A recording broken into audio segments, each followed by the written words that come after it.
Hello, Hackcon! So good to have you all here with us today. I am John Gottfried, one of the co-founders of Major League Hacking, and I am really excited to be your first MC. I see that people are trickling into our stream here at twitch.tv/MLH. We're going to be kicking off the opening ceremony momentarily. Feel free to post your comments in chat. I'm monitoring it. Many other MLHers are online monitoring it, and we'll be responding to you and maybe even bringing you on the stream when we see interesting comments. So without further ado, I would love to kick off our opening ceremony for MLH Hackcon IX. All right, everyone can see our slides here, I believe. Can you all hear me okay? Fantastic. Well, as I mentioned, welcome to MLH Hackcon IX. I am so excited to be here with you today. I am going to be your first MC of the event. There will be a couple of other folks from MLH rotating through because we're running for about 24, 36 hours straight. But I'll be with you for the next 8 hours or so. As I mentioned, I'm John. I am one of the co-founders of MLH. I am joining you live from New York City, where it is a balmy day. It is very hot out. Thankfully, I have an AC here. You can find me on the social medias at John Mark Go, and I believe this is the 10th Hackcon I've been to. There are a couple of people out there who have been to more, but I've been to quite a few. So, what is Major League Hacking? Many of you watching probably have heard of us before, but for those of you who are new, welcome. We're so happy to have you. MLH is the global hacker community. Our mission is to empower hackers like you and those people in your community. We do that by providing programming such as hackathons, workshops, meetups, as well as our fellowship program to hundreds of thousands of hackers around the world so that you can learn, build, and share awesome technology with your friends. But Hackcon is a little bit special for the MLH community. We couldn't do what we do every day without all of you, the community leaders out there. And so we put on this conference for hacker community leaders just like you to learn best practices, network with other leaders around the world, and connect with the MLH team and community in a bigger way. Thank you so much for all of the work you put in making your communities awesome. So you might be wondering what exactly is going on this weekend. Well, as I mentioned, we want you to meet community leaders like you. There's a lot of really awesome people here from all over the world, and they have insights to share. They have things they've learned. They have really cool experiences, and we encourage you to meet them and network. We want you to learn lessons from the best. We've selected speakers from around the world who have really novel and impactful both best practices and also compelling stories to share with you, and we want you to tune in and learn from them. And of course, we want you to build critical relationships. This community has grown so quickly and so sustainably over the years because of the relationships that exist between schools. You know, some of you might be calling in from the US, some of you might be from India, some of you might be from the UK, some of you might be from Nigeria. I mean, who knows, right? There's tons of countries represented here at Hackcon, and building those relationships between different communities is what makes this group so special. And so our challenge to you, if you do one thing this weekend and nothing else, is to talk to some people you don't know. On Discord, on the Twitch chat, on our discussion sessions. There's a lot of opportunities to talk to new friends and make connections, and we want that to be your primary focus for the event this weekend. So, what should you expect? All of these details I'm covering and much more are going to be at hackcon.mlh.io/schedule. We have a lot of really exciting content this weekend. You can always go to that URL to find out what's going on next. What kind of content, you might ask? Well, we have 5 different types of content this weekend. We're going to be hearing a keynote from my co-founder and our CEO at MLH, Swift, in just a couple of minutes. We also have lightning talks from community members all over the world, telling you about things they've learned or interesting stories from their own communities. We'll be having participatory discussion groups. These are live audio, video, discussions about important topics and problems in the hacker community.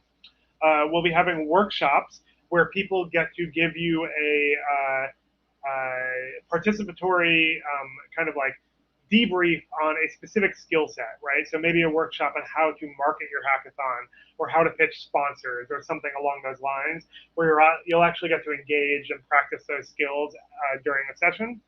And then we have activity blocks, which are kind of fun mini events and games that go on throughout the weekend. That sounds like a lot, so you might be wondering, when do we take a break? Well, we have mini events throughout the weekend. These are going to be fun things that kind of intersperse the heavier content that we have. Slideshow karaoke, which some of you may have done at your hackathons. Type Racer, which I'm particularly good at, and I'm excited to challenge some of you. Organizer hangouts, Tetris tournament, and Color Wars. All of these are incredibly fun, really cool ways to get to know your fellow organizers. Now, Color Wars is kind of a special thing. For any of you who have been to summer camp, especially in the US, you may have heard of this, but Color Wars are kind of a mini game within Hackcon.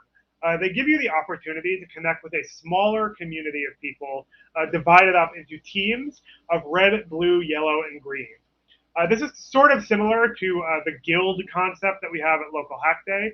You get to earn points for your Color War team, chat on Discord with them, and if you check your email, in your welcome email for Hackcon, it tells you what team you're on. I'm on Team Red, go Red, but hopefully, we'll all have a lot of fun competing for points with our Color War teams. So, how exactly do you engage with Hackcon? Well, the main place we're going to be engaging is discord.mlh.io. If you are watching this stream and you're not on the Discord, go do that now. That is incredibly important.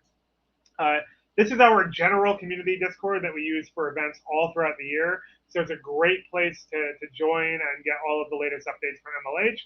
But specifically this weekend, we have a lot of Hackcon specific text and audio channels. The most important one to keep an eye on is announcements. We'll be sending out updates and announcements about what's going on throughout the weekend, so make sure you have notifications turned on there. We have a lot of different text channels for your Color War teams, for different discussion topics, and more that you can engage with other attendees. We're going to be hosting organizer hangouts there. I believe those are audio and video, so it'll be more of a live discussion. And then we'll have discussions about lots of different topics throughout the weekend. Lastly, if you need any support, you can file a ticket in one of the help channels, and someone from MLH will respond to it and make sure you get what you need. The next place we'll be engaging is Twitch. So right now we are at twitch.tv/MLH. We also have a red, blue, and yellow stage for Hackcon because we have so much awesome content this weekend. If you go to hackpack/red, blue, or yellow, you will find those Twitch channels, and you can see all of the content across every stage here at Hackcon. We have a lot of really exciting stuff, and I encourage you to tune in and rotate between the channels. Of course, we have social media. We love social media. On Twitter, we are ML Hacks. On Instagram, we are ML Hacks. We're going to be using hashtag Hackcon this weekend. You can also find us on Facebook at Major League Hacking. Hashtag Hackcon is for the general conference. You can also do hashtag Red Team maybe for your Color War team. I don't know, up to you. And of course, a more serious subject. Everyone here agrees to the MLH Code of Conduct by attending Hackcon. We want you to be respectful of each other. Harassment and abuse are never tolerated at any MLH event. If you feel uncomfortable or you feel like there's been a Code of Conduct violation, you can message an MLHer or email incidents@mlh.io or call one of these phone numbers for live support. Alrighty, folks, we're almost ready to get started here. Who here likes swag? Let me see it in the comments. Who loves swag? I love swag. I'm wearing my MLH swag right now. Do I see any swag lovers in chat? Everyone loves swag, swag, swag, swag. Okay. So we're going to be having, wow, there's a lot of comments there. I can't even get them all. Okay.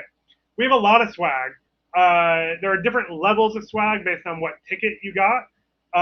Unlike last year, you can actually continue buying the member event ticket or the swag ticket throughout the weekend.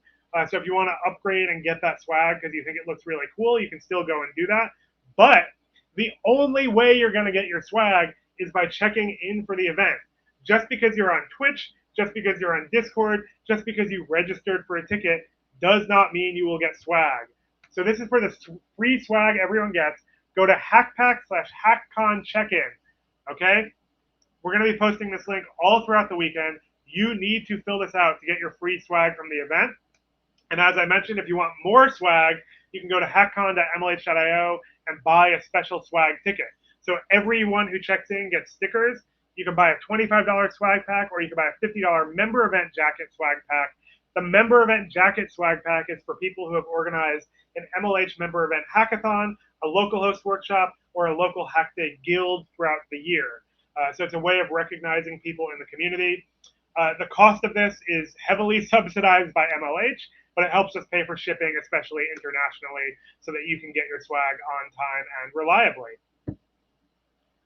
Alrighty, folks. Last but not least, we could not make Hackcon without our fantastic sponsors. Uh, these folks support the hacker community in many ways throughout the year, but we are so honored to have them with us for Hackcon. I want to thank DevPost, who is used by hundreds of MLH hackathons to do submissions and host their hackathon events. I want to thank Orbit, which is an up-and-coming community analytics platform. You'll be hearing from them later. And I want to thank Twilio, who's going to be talking to you about Twilio Quest and all of the amazing education community building they're doing around the world. And of course, Brand Makers, who produces all of MLH's swag, including this fantastic t-shirt I'm wearing, and produces swag for many of your hackathons as well. We'll be hearing from Evan from Brand Makers later today, but I highly encourage you to reach out to them if you're producing any cool swag. They can do lots of crazy stuff, like these mugs, like these shirts, all sorts of swag. They have swag out their ears. Okay, so what do you do next? Let me remind you, Hackcon is your time to connect with the community. You want to hang out in Discord, attend some discussions, create your own discussions in Discord with the Unconference Discussions channel, watch talks on Twitch like the Keynote coming up in just a few minutes, catch up with our sponsors. They'll be hanging out on Discord and giving talks throughout the day, and play games and have fun. It's going to be a really fun weekend. I'll be with you all day today. You'll be seeing other MCs throughout the weekend. And if you have any questions, comments, concerns, feel free to hit us up on Discord or in the Twitch chat, or just message an MLHer. We are so glad to have you here today. I hope you all enjoy Hackcon, and I will put back up the check-in slide in case anyone missed it and give you all a couple minutes before we kick off our keynote. So thank you all, and we will kick off that keynote momentarily.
Okay, folks.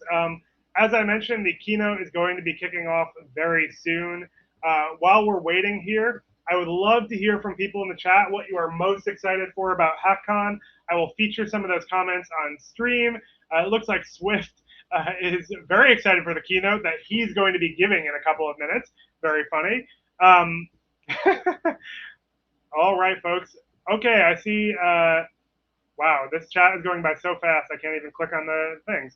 Someone's excited for Color Wars. I'm excited for Color Wars too. Team Red. I wish I had something red around. Let's see. I have this dark matter box. It is a one particle of dark matter. It's red. Go red. We have Adam here, who is most excited for Jack and Adam's talk. I don't know if that's self-promotional. I feel like it probably is, but that's okay. We have people who are really excited to talk about all sorts of hacker stuff. We have, oh wow, someone just says, I noticed that emoji poster behind you right there. So it's actually not a poster, it's actually an oil painting. A good friend of mine briefly ran an emoji oil painting business, and I bought one, and now it hangs on my wall in the background of all of my video chat calls. I got a lot of really nice comments on it, but it is a hand painted artisanal emoji.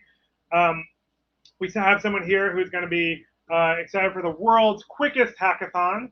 That's going to be coming up in just a minute here, but stay tuned. That's after the keynote. We have folks who are excited for, let's see, the check-in bot workshop, but not because they're giving it. It's just going to be a great workshop, objectively. We have folks who are excited for the organizer hangouts. We have, oh, Adam says I'm wearing a blue shirt. You know, here's the thing. I actually do have a version of this shirt in red. Maybe I'll go change when I have a break here just to show support for the red team. It's technically not on brand. It's kind of a you know, a bootleg MLH shirt, but maybe I'll wear it just to show support for my color war team here. If you want to hear experiences from other hackathon organizers, I am so excited for that too. It's one of my favorite parts of Hackcon. What else do we got here? So many great comments. I can barely keep up.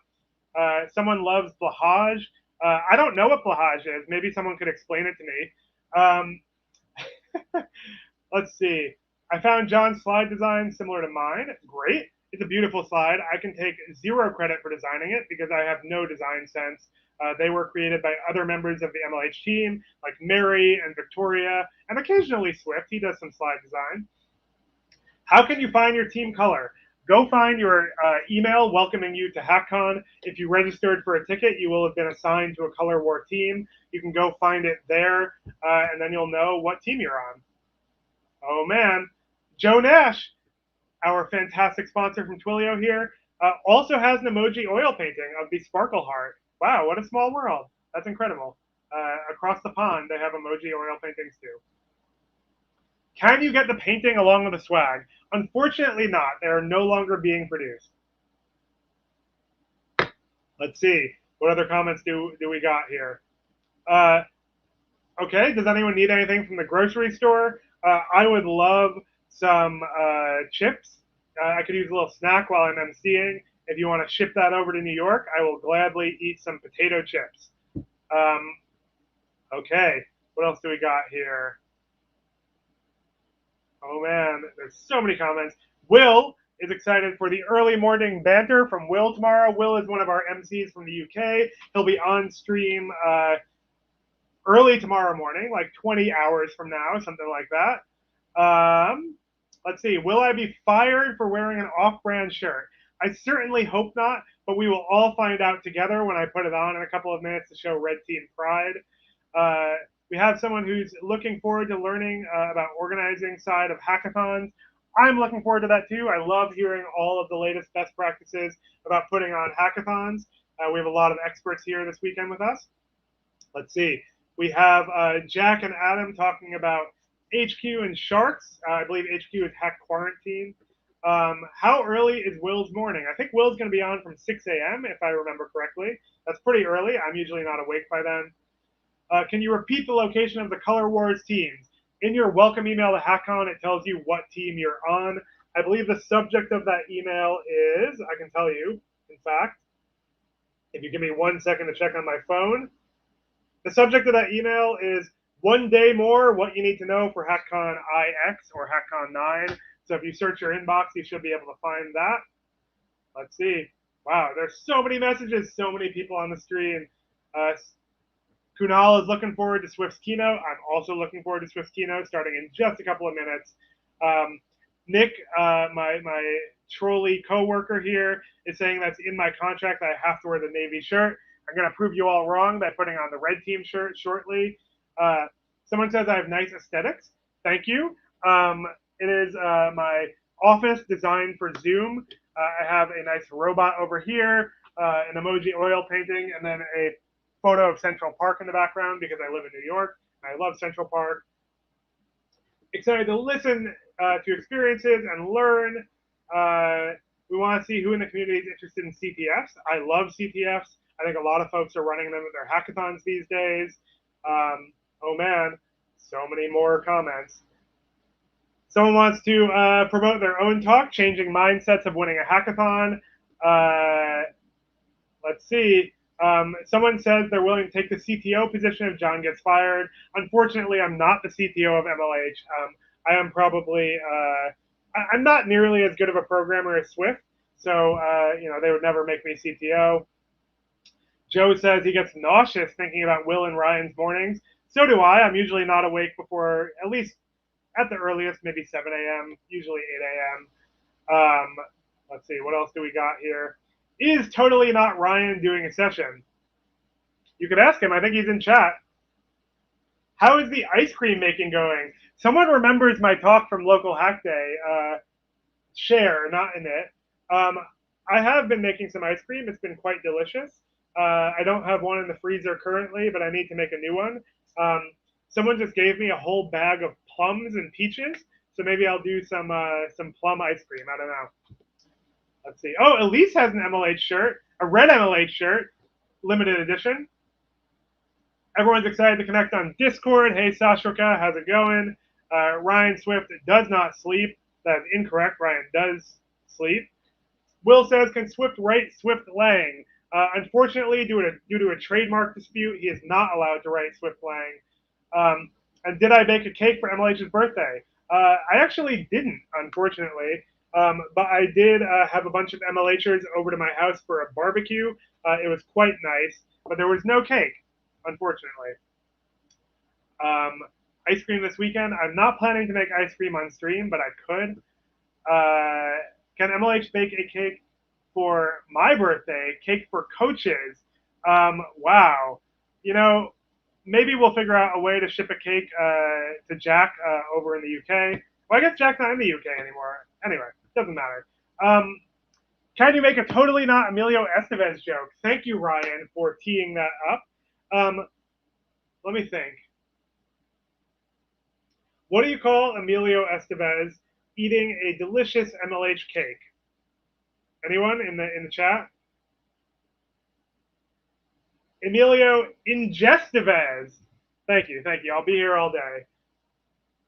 Elise also says I have an adorable puppy. Maybe I'll get her to make a cameo on stream later. That could be really cute. Maybe another apple pie, perhaps. It's not really apple season, though. We see some Canadian pride here from Jack. And then we have some coaches stuff. Wow. So many comments. We'll have time for all of your comments and fun questions throughout the day. I think for now, we're going to switch over to our keynote from my co-founder, my better half, Swift, our CEO here at MLH. So give us a minute and we will kick off our opening keynote from Hackcon. I'll see you all soon.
Okay, folks, we are back. I am so honored to introduce Swift, our CEO here at MLH, my co-founder, a all-around good guy.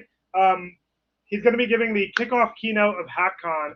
If you have any questions you want to ask him about the keynote, about MLH, about the community in general, feel free to post those in chat or in Discord, and our team will be gathering those up. At the end of the keynote, we're going to be doing a Q&A session where he will answer all of your questions live. So without further ado, I would like to hand this off to Swift. Woo! Hello, everyone. How's it going? When John wears that red shirt on stream later, just make sure you all ask him to turn around to see what name is on the back of it. I think you'll be in for a bit of a surprise. But with that, I'm Swift. I want to welcome every single one of you to Hackcon. Hackcon is consistently one of my favorite weekends of the year. It's an opportunity to bring together all of the community leaders who are doing such impactful work with us at Major League Hacking every single day. And we could not be more proud to have you all in the community. And I'm here today to tell you a little bit about some of the things you accomplished in the last year and to tell you a little bit about what's going on at MLH in the year ahead. So for those of you who don't know me yet, my name is Swift, and I've been a member of this community since the second ever student hackathon. And I'm not exaggerating when I say that joining this community legitimately changed my life. You know, since that day, more than a decade ago at this point, I made it my job to tell the world what it means to be a hacker and to empower anybody to actually become one. And that's why, 7 or 8 years ago at this point, I founded Major League Hacking. We're a public benefit corporation, or a B Corp, that has a mission that's all about you. And it's the same mission that all of you have too. And that mission is to empower hackers, to inspire and equip the next generation of technologists, to help them build the skills and the network that they need to bring their ideas to life and to tackle whatever challenges that the world throws at them. And, as a community, we've been extremely successful in the pursuit of that mission. But before I tell you about that, I want to tell you a story, my story, actually. My story starts way back when I was in high school. Back then I was running a small landscaping company in my hometown. And the time came where I was about to head off to university. And I quickly realized that I was going to need a new job. You can't bring a lawnmower to a dorm room after all. And so I did the thing that any enterprising young university student would do. I went on the job board for my school. I sorted the jobs by how much they paid, and I applied for every job that paid the most, thinking that was a great strategy. Of course, no one wrote me back, save one company. And when I read their email, I thought surely there must have been some kind of mistake. It was for a programming job, but I had never programmed before in my life. Thanks to some encouragement from my friends and family, though, I decided to go in and take the interview, and they took a chance on me. They hired me to write accounting software in PHP, of all things, as someone who's never coded before, if you can believe it. Now, fast forward a couple years, and it was a great job. I learned so much, but I really had no designs on becoming a programmer. When I thought of coding, I was thinking about Dilbert and cubicles, not startups and all the things I love today. And at the time, I really wanted to be a lawyer. And about 2 years into having that job, a friend of mine found out that I programmed. And he came running to my room, burst through my door, and said, "Hey, I hear you code. I'm going to this thing called a hackathon. You have to come with me." I'd never heard of hackathons before and had no idea what to expect. The way he described it, it sounded like an event for elite programmers, not somebody who was a complete beginner that didn't even really want to be a programmer anyway. But he convinced me to go. And I remember walking into that room at New York University. It was the second ever student hackathon. And there were 100 other students who had given up their weekend of doing all the things that university students do to come back to campus, to come up with crazy ideas or inventions and bring them to life. I'd never seen anything like it. I literally stayed up all night building a mashup of Facebook and Dropbox. It's going to be a file sharing network for you and all your friends. And at the end of the hackathon, I actually locked myself out of my own project and couldn't even demo it. It was super embarrassing. But the next day when I went home and crashed and I woke up, I looked myself in the mirror and I said, that was the best experience of my life. Forget being a lawyer. I want to be a hacker instead. And so the next day, I switched my major to computer science with the goal of becoming a software engineer. And it ends up that the things they teach you in computer science class, though, they're not the things that you actually need to be employable as a software engineer. There's a lot of theory, a lot of things that are really useful once you have the job. But you need practical experience, the ability to solve real problems to get there.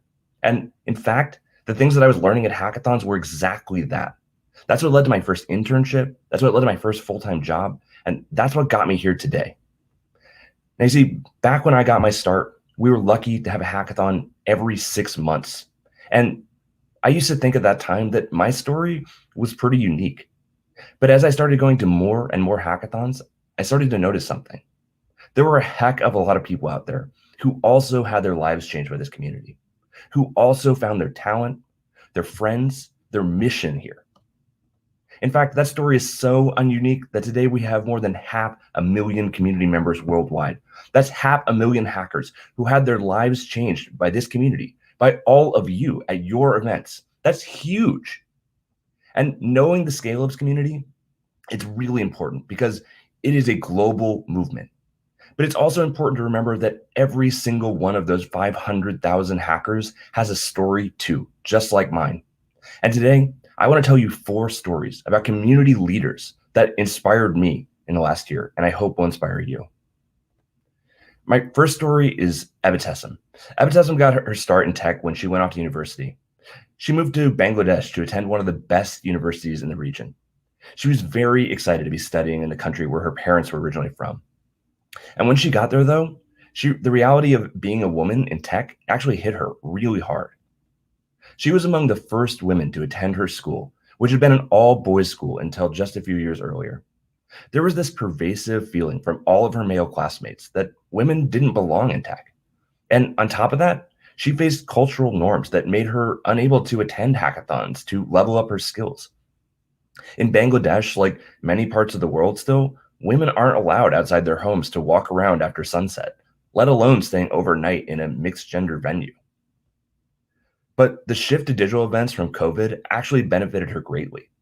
Now she's able to hack and have the same experience as her male counterparts without worrying about housing accommodations or safe transportation. She attended Hack DSC, one of the first virtual hackathons in the MLH season. She learned so much in such a short time and felt so welcome. Ebitessin was hooked. Today, she's heading to George Mason University to pursue her PhD, and she goes to a hackathon nearly every single weekend. She's won prizes at more than 40 hackathons to date. But more important than winning prizes, Ebitessin has found a community where she belongs and gained valuable knowledge and experience that she'll carry with her for the rest of her life.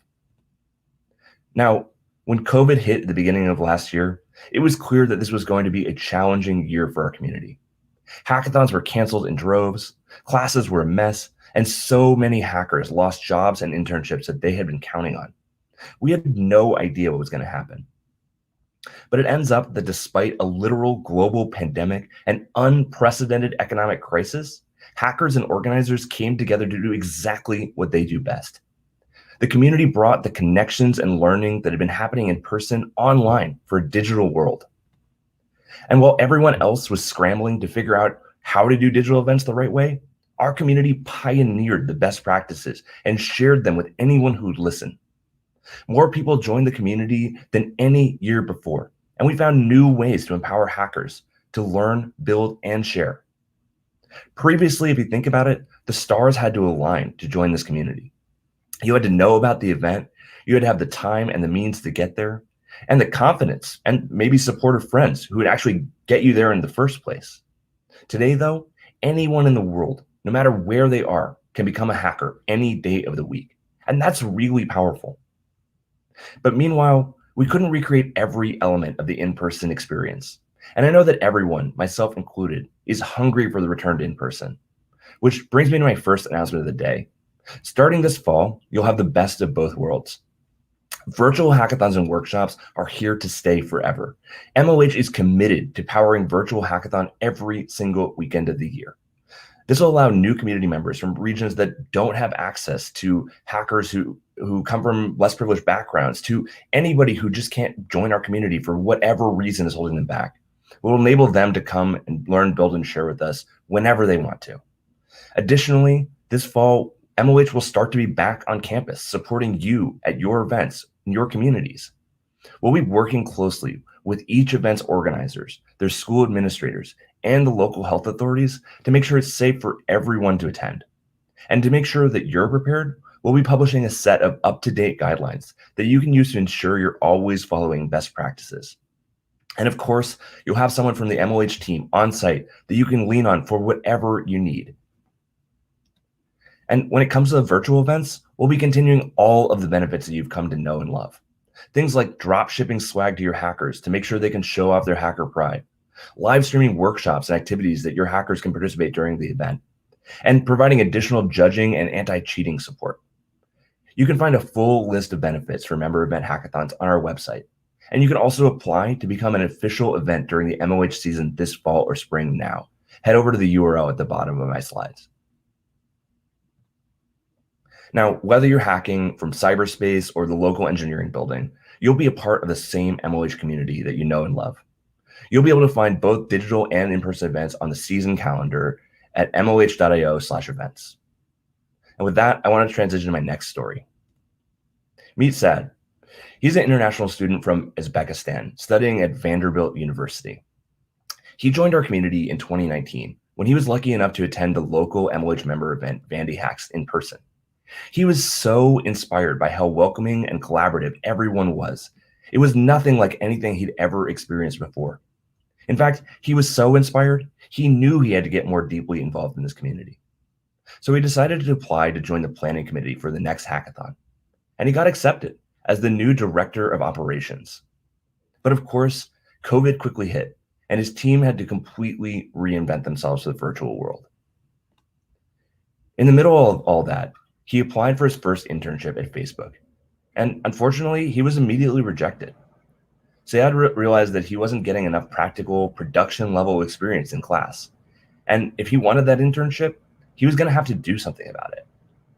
So after talking to some friends, he decided that the best way to get that experience he needed was to try contributing to open source. But his experience getting started in open source was nothing like his experience joining our community. It wasn't nearly as welcoming. He couldn't even figure out where to get started.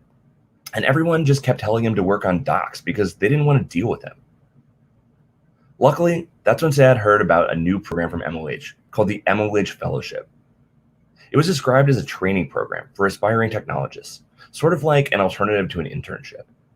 Now, as an MLH Fellow, he could spend 12 weeks learning to contribute to open source and honing his engineering skills. Saad took a chance and applied for the spring batch of the fellowship, and he got in. Now, during the fellowship, he learned a ton and felt so welcome and supported, just like he did at his first hackathon. He even made his first major contributions to open source. I'm proud to say that after graduating from the MLH Fellowship, Saad landed that internship at Facebook. And looking back on his experience, being an MLH Fellow was actually just like having an internship in the first place. He gained a ton of confidence, a great network, and walked away with an amazing new portfolio piece that showed off what he was capable of. Today, he's the president of Vandy Hacks, where he's working hard to build an even more inclusive and welcoming environment. We can't wait to see what Saad does next. We launched the MLH Fellowship at the beginning of the pandemic. We were starting to hear from thousands of people in our community that they were losing jobs and internships that they were counting on to launch their careers. All told, more than 40,000 hackers in our community lost jobs and internships. Now, 3 batches later, we've graduated more than 500 amazing fellows, just like Saad. And the program and the results are astounding. But you don't have to take my word for it. Let's hear it from some of the fellows. The MLH Fellowship exists to help the next generation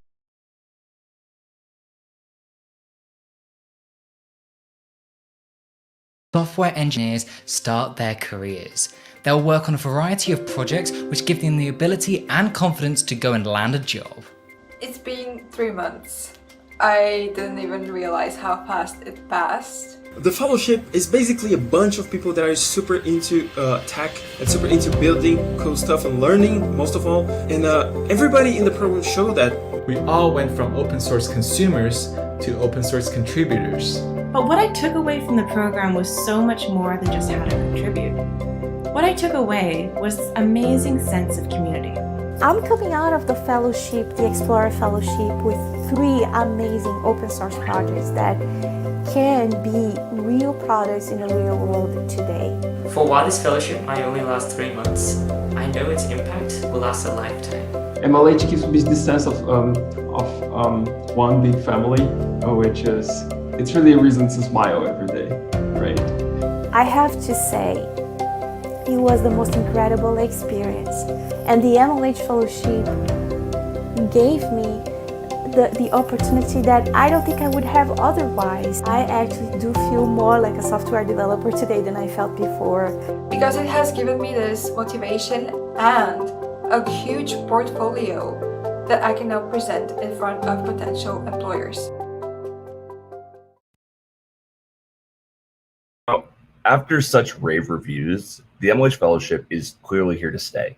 Applications for the fall batch are still open right now, and we'll be opening applications for the spring and summer of 2022 in just a few weeks. Head to fellowship.mlh.io to learn more and apply. Now, additionally, we know you're always on the lookout for ways to reward your hackers and to incentivize them to keep building. That's why we're rolling out a formal program where you'll be able to give out guaranteed interviews to the MLH Fellowship as prizes to your top teams at your hackathons. Just ask your community manager for more details. With that, let's move on to my next story. Meet Emily. Her path into tech was not easy or obvious. Emily is transgender, and when she came out to her family, it was an incredibly difficult experience. Her aunt even told her that she would lose all respect in school, and it would be impossible for her to find a job when she graduated. She knew that tech still wasn't fully accepting of the LGBTQIA+ community, and this experience only exacerbated her fears. Luckily, she couldn't have been more wrong. Emily found out about a nearby MLH hackathon, SB Hacks, and in 2018, after attending an event for her local hacker club, she signed up for it expecting to spend the event hacking all by herself. But after her bus to the event got stuck in 8 hours of traffic, she quickly started forming friendships with other hackers. Emily finally felt like she was a part of a community that welcomed her, and from there, she was hooked on hackathons. Emily ultimately went on to start the largest tech organization in San Diego, with all of her former hackathon teammates too.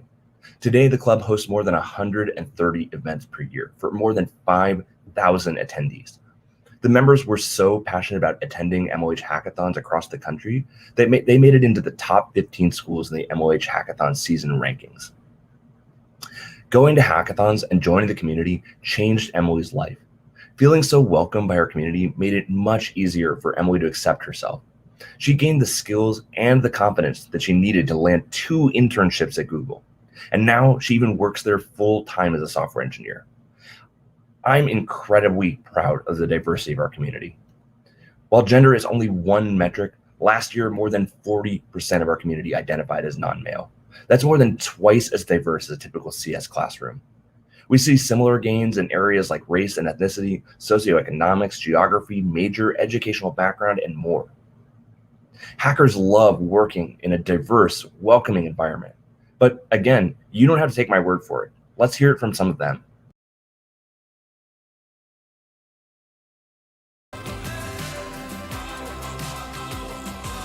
How have MLH hackathons impacted my life? So I was introduced into the hacker community back in 2014. We were in the middle of the pandemic. The campus was on complete lockdown and academic activities were suspended. I didn't know that there was a way to combine both my interests in medicine and technology, so I signed up super quick and I had a really great time at the hackathon. MLH showed me that the hacker community is as diverse as the world and celebrates that diversity. The fact that I was able to hop on a bus knowing no one and come back from a single weekend, having made lifelong friends, was just something really, really special. Honestly, it was one of the best things that could possibly happen to me. It was definitely the highlight of my 2020. Attending that hackathon was one of the best decisions I've made. You can use computer science and leverage it to build technical parts that can reach other people and impact other people in a positive way. Through MLH, I've had the opportunity to attend gender diverse hackathons as well as help organize. I love the stickers, swag, the community, and just the projects that people are working on. My network has helped me land so many interviews, and my hackathon projects are almost always the primary talking point. It really, really helped me become a better person, better programmer, better everything basically. Had a very huge impact on my life, and it still does.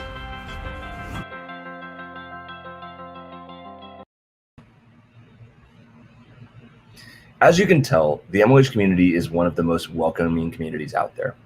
That's because the local leaders and organizers behind all of the events in the MLH network, like Emily and all of you, care about the diversity and welcomingness of our community just as much as I do.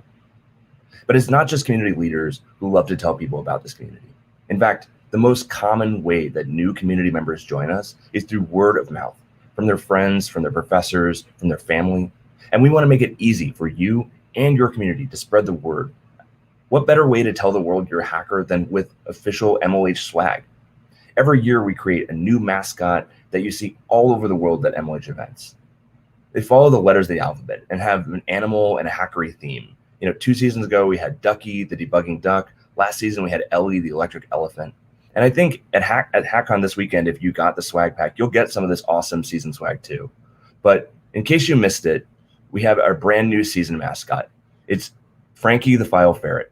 Frankie will appear on masks, t-shirts, stickers, and a whole bunch of other MLH swag that you'll earn by attending hackathons this season, and you'll be able to give out at the events that you plan.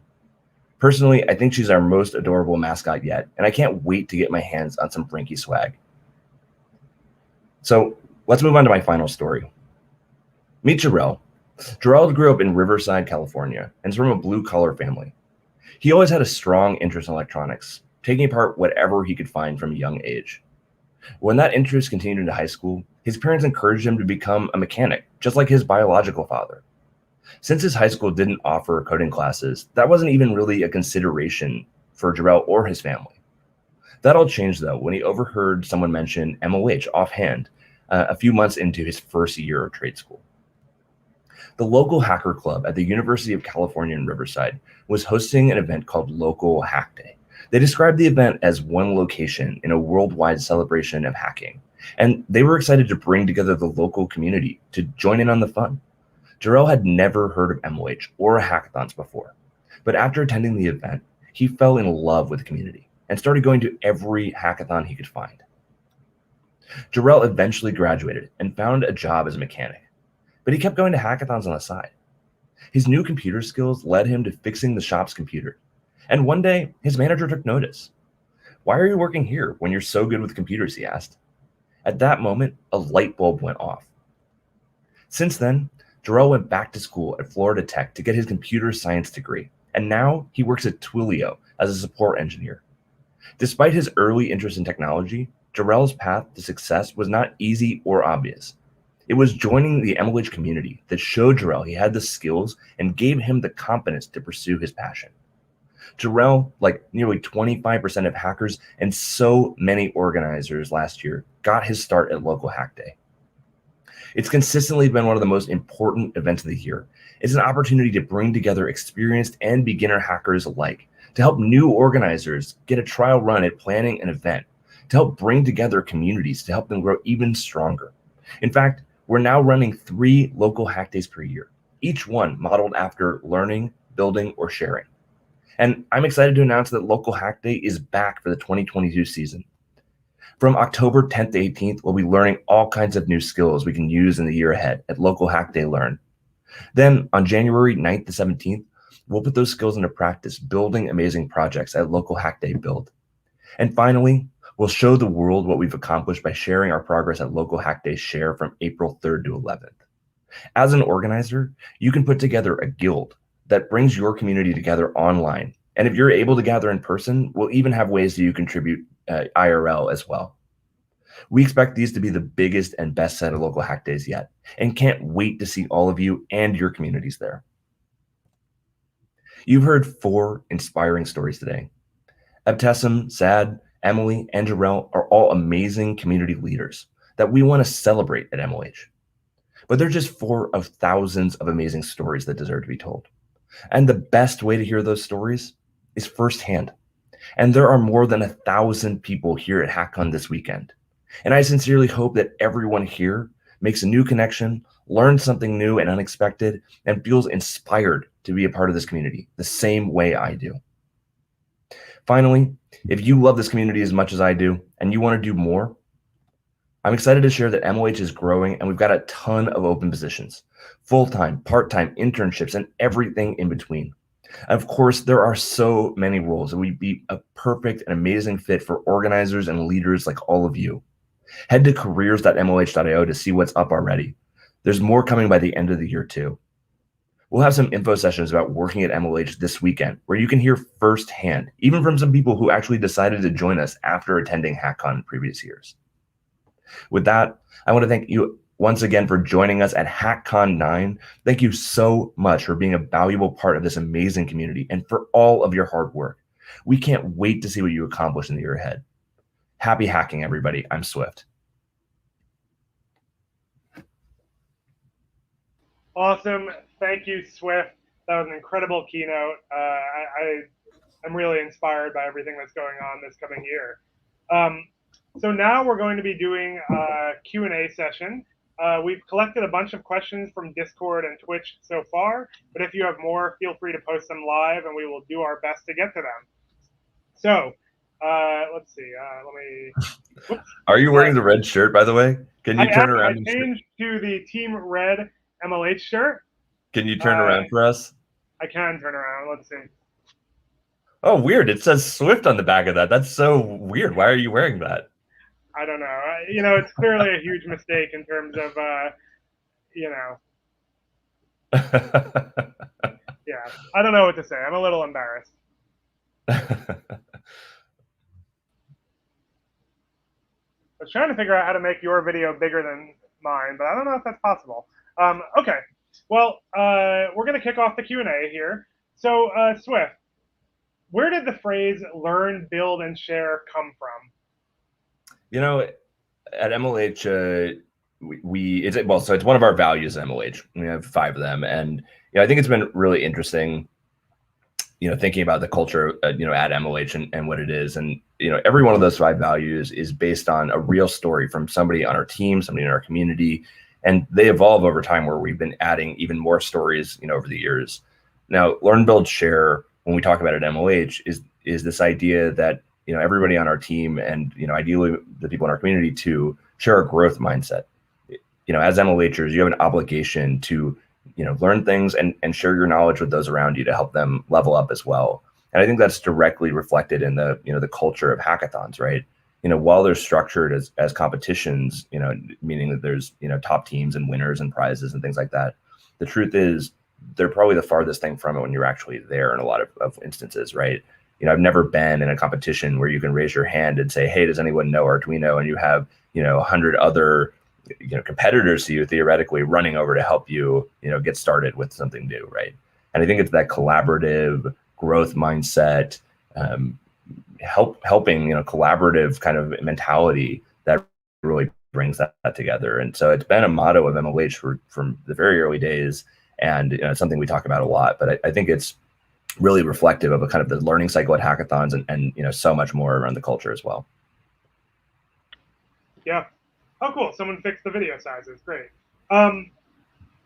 So someone wants to know, what skills do they need to take part in a hackathon? Like, I know you were telling your story about how, you got involved, but, they just finished college. They want to know, like, how they get involved, like, what skills do you need? What is the minimum bar? Yeah, it's a really good question. And, I honestly know this is kind of like a cop-out answer, but the truth is you can have any set of skills. When I first started going to hackathons, yes, I had been employed as a programmer for about 2 years at that point. But the truth is, while I was capable of doing, maintenance on WordPress sites and things like that, like I'd never really built an app by myself, right? I had some like vague ideas how to get started, but I was really learning from scratch. It's this, when we think about it at MLH, we talk about this idea of applied experience a lot, right? Like imagine going to a boot camp or a coding class, and like we learn about for loops and the syntax and objects and MVC patterns and like all these things, but they're just ideas until you actually implement them. And I think that that's probably the best part about hackathons is that they give you the opportunity to take things that you theoretically know and actually apply them. Whether that's like your first learning to code, meaning you're literally learning about variables and for loops and you're looking for an opportunity to apply that, or you're more advanced. Like today when I go to hackathons, I always look for new technologies that I'm excited about to use. So as an example, like I've been learning about the Open AI API, and the last hackathon I did, I actually used that in the hackathon, right? I think that there's something for everybody at all skill levels to actually use, and as long as you come in with this idea that you want to learn and level up and grow, then I think you're in the right spot for that. But there is no minimum bar. Any MLH event that our team is running, and most of them in the community as well, unless they're limited by some kind of size capacity, are open to anyone. And in fact, almost every organizer of the community, to my knowledge, reserves space at their events for complete beginners. So it's never too early to go. And the last thing I'll say is, some of my favorite hackathon projects involve no code at all. I remember seeing somebody make a mobile inflatable shower at a hackathon, which, that sounds like it should never even be there, right? Like it's not hardware. There's no software component to it. It's literally like, tarp, a fan, a hose, some scaffolding. But it was a really interesting solution to a very real problem. And I think hacking is about problem solving. And so whether you're, no code at all, or you're leveling, you're been coding for a decade and you're looking to learn some new things, I think, it's welcoming to anybody is the truth. Yeah, definitely. On a similar note, someone would like to know, how do they apply to the fellowship and how do they get in? What are we looking for? Yeah, that's a great question. So you can apply by going to fellowship.mlh.io. There's a big apply button in the top right corner, and on every page there's a couple as well. Now, the process for applying to be a fellow has a couple of steps. We'll have you fill out an application that's fairly reminiscent of applying to university on some level. There's essays, background about you, your education, your work experience. There's a code sample component to it. And once you fill out that application, it gets reviewed by our team. And ultimately, we decide to ideally move you on to a phone screen interview, followed by a technical interview. And then, if all those things go well, we make an offer. Now, what are we looking for, in the fellowship? I think there's a couple of things. Number one is passion, right? Like the truth is we get 30,000 applications for the fellowship a year, and we have, limited number of spots, and we need to prioritize those for people who, legitimately want to be in the fellowship. And, it's not just applying because it's something to do, it's applying because you believe in what it stands for and the mission of MLH, and you want to learn and help other people around you and grow and level up. I think on top of that, we're looking for people who, have specific coding skills that they want to bridge the gap between theoretical knowledge and applied experience. I talk about, my experience working in that job where I was writing PHP, fixing WordPress sites, but I'd never built my own app. Again, like that's the perfect kind of situation where we're looking for people who, have the foundational knowledge, they know how to code, but they haven't necessarily found the opportunities to really apply that yet, whether it's through open source or closed source projects, and they're looking for that type of, real world practical experience. And I think, if you want a secret, truthfully, one of the main things I would do is honestly, I'd look at Ruby. I think it's a really interesting example here. I think a lot of people apply with applications that, focus on more mainstream languages. Python, JavaScript tend to be the most popular ones, but the fellowship is actually more broad than that. We have, tracks for Ruby. I know this coming semester, there's some stuff around C and C++. So if you have some of those, different language skill sets, that can also give you kind of a leg up on your, application. MLH is a Ruby shop, so I can speak to that one from personal experience. But I do think that, the best way to stand out is, like I said, to demonstrate passion, to, be at a stage where, you have that theoretical knowledge, you want to apply it. And, honestly, if you're looking for tips, there's so many articles out there written by past fellows, by our interviewers, about what the experience is like, and how to do a really good job when you're interviewing for the fellowship as well. Awesome. I actually see a follow-up question to that in chat. How could someone effectively roll their own fellowship and start contributing to open source on their own? Yeah, that's a great question. I mean, clearly, in theory, you should be able to do that pretty easily, right? I think in practice, it's a lot more difficult, though. As we heard when we listened to Sad's story earlier, he had a lot of trouble getting started in open source. And frankly, when we survey the MLH community, I don't have the exact numbers off the top of my head, so I'm going to reserve the right to correct these at a future date. But we survey our community, something like 10 to 15% of the community has contributed to open source before. The other 90 to 85% believe that open source is important and want to contribute to open source. Maybe save like a small percentage, but they don't know where to get started. And when we talk about like what they mean by that, there's two things. One is like they literally don't know where to get started. Like there's so many projects in open source land and so many issues, and they don't know which ones are good ones. And the second thing is that they feel like they don't actually have the skills that they need to be able to contribute to open source. Now, for the skills perspective, I can tell you confidence that's just wrong. Like if you know how to code, there are open source issues out there that you can tackle, right? Like you may need some help in hand holding or a lot of trial and error, but like there are things out there you can do. And on the like not knowing where to get started thing, like I'll be honest, like that's really challenging. The best thing you can do is find a project that's actively looking for people and try to find the projects have great mentors, but like those can be hard to find, and there are literally hundreds of thousands, if not millions, of people out there who are trying to do the same thing you are. So I think my best advice is, honestly, if I was getting started, I'd go to an event like Hacktoberfest, which is something that DigitalOcean runs every year. It's a big month-long campaign where they work with tons of different maintainers around the world to help create onboarding issues for new people getting into open source. One of my favorite things, I used to go to the tons of Python conferences, and at the end of every Python conference, they have this thing called a sprint, where it's kind of like a hackathon, but you basically walk into a room and they have open source maintainers sitting at different tables, and you can literally go and learn how to contribute to their open source project. So it's like a hackathon specifically for open source led by the maintainers. So you can find events like those that happen all the time. So I think, in general, like there are opportunities there, but it's hard, right? And I think it's going to be, the reason the fellowship is powerful and the reason the fellowship exists is because of exactly this problem, right? I wish I could say that there was an MLH for open source out there that made the community kind of welcoming at the scale that we're able to do at hackathons, but I really don't think it does exist, and I really think that it's a big opportunity, and somebody should do something about it. Yeah, I completely agree. We had a couple of questions in chat about cybersecurity and CTFs, which I know are becoming really popular in the hacker community. One person asked, how do they inspire a community for cybersecurity enthusiasts? And then someone else asked, is MLH planning to do anything more in terms of CTFs or security focus? You know, I remember this story. I was at TAMU Hacks at Texas A&M University years ago. And this was the first semester that MLH had started doing CTFs as mini events at hackathons. And we ran this mini event CTF challenge. It was pretty basic. It was like, look through the source code of the page, find a secret URL, go to the URL, figure out something involving robots.txt, and then you'd find the flag, right? So it's like stuff that if you're a real security person, like you'd probably figure out pretty quickly, but for 99% of people, it was like totally new concepts. And we got to the end of the mini event. There were probably like 50 people at this activity during this hackathon. And I'm thanking everybody for coming and sending everybody on their way. And this hacker is kind of standing off to the side, and he comes up to me after everybody's kind of cleared out, and he says, hey, I really want to thank you for that activity.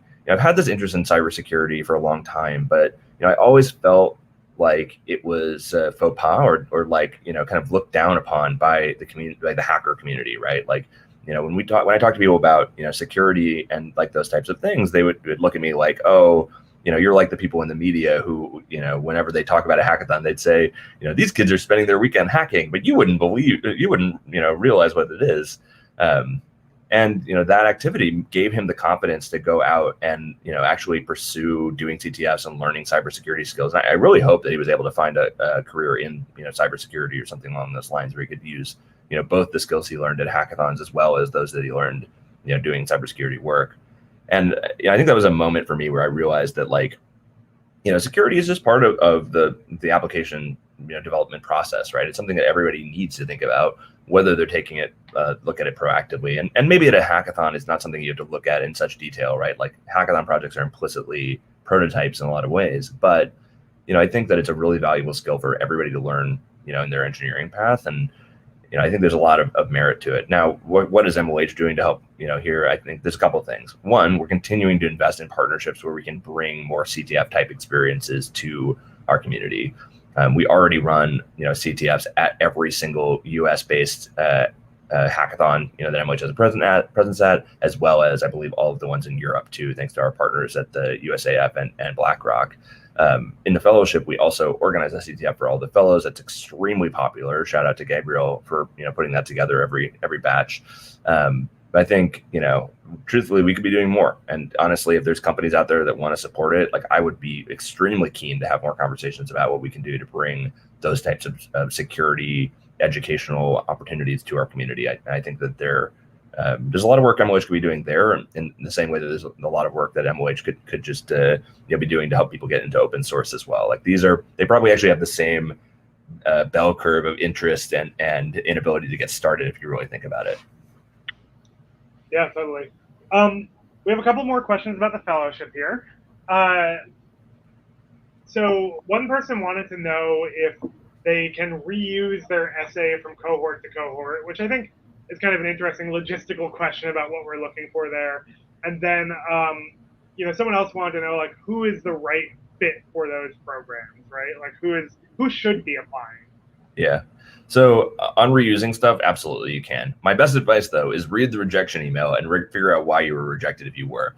And I recognize there's a ton of people out there who are rejected because we just, filled the class and we didn't have a chance to review your application, which it can be really hard to, figure out what you need to do differently in that case. And, honestly, the only thing I can really say to those people is, we recently hired a new head of admissions who's been slaying it.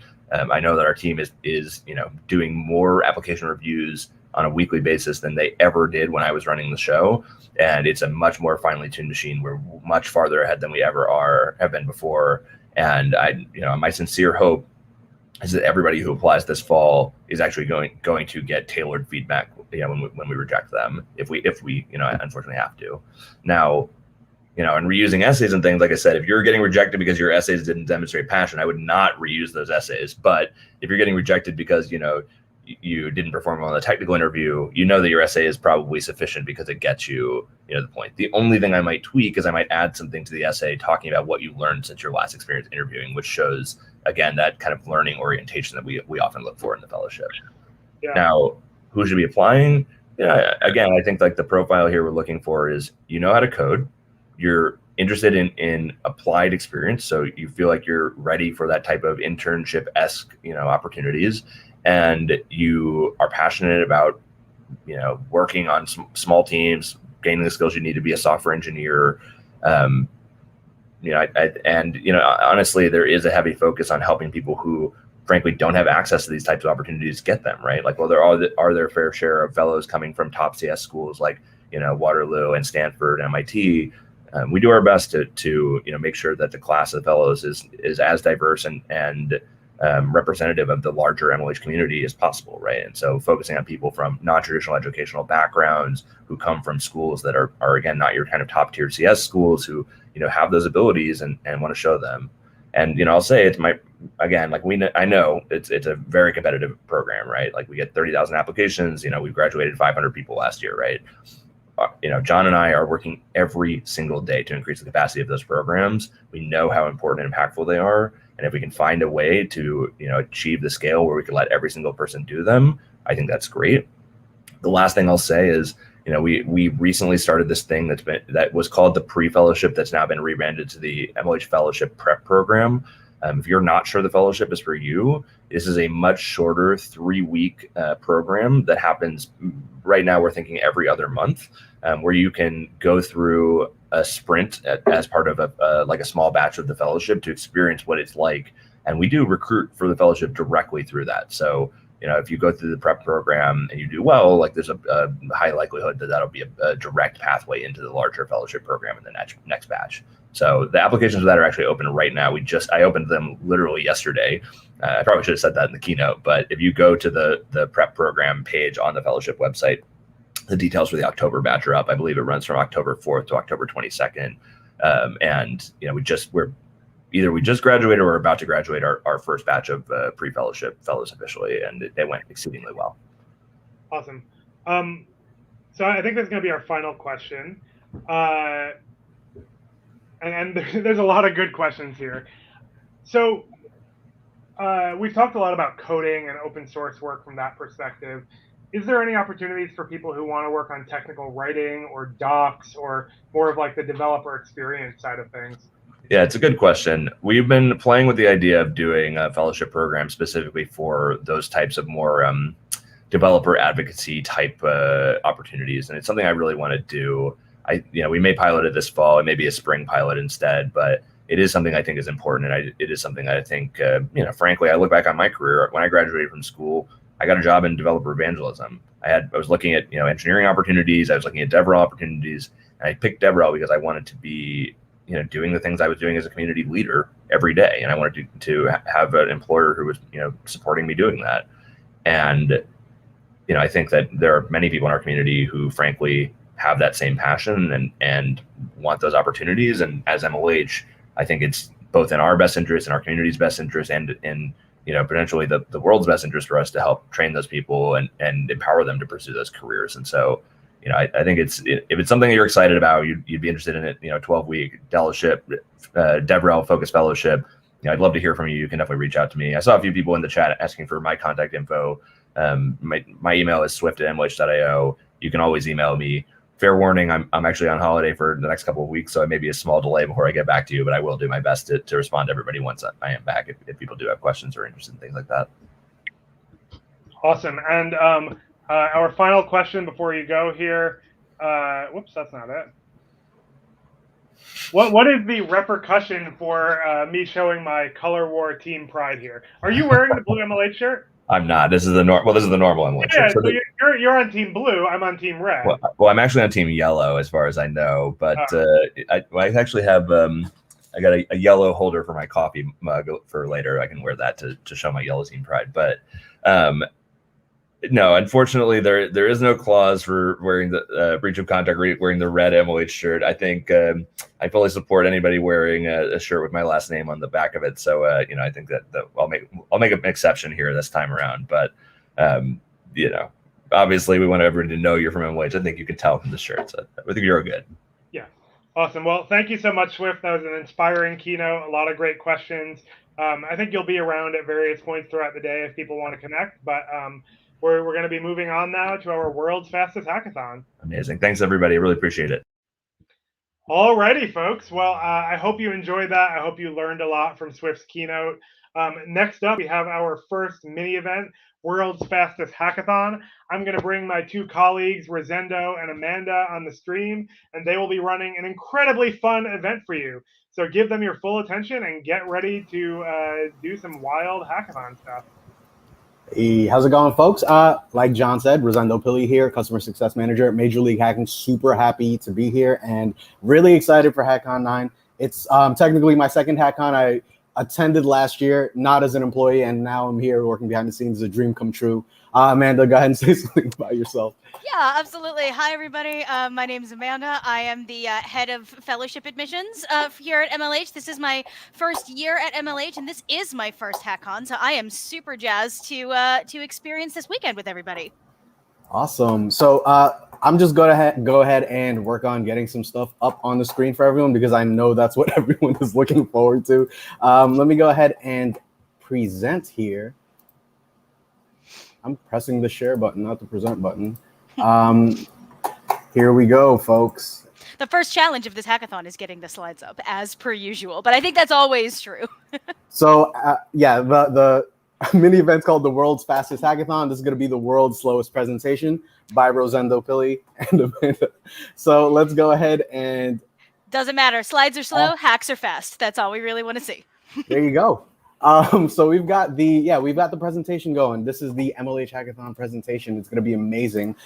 First and foremost, obviously, this is us. We've already introduced ourselves, the faster hackers in the world. It's amazing. We're so happy to be here and faster than some other thing that we're not really disclosing at the moment as a point of comparison.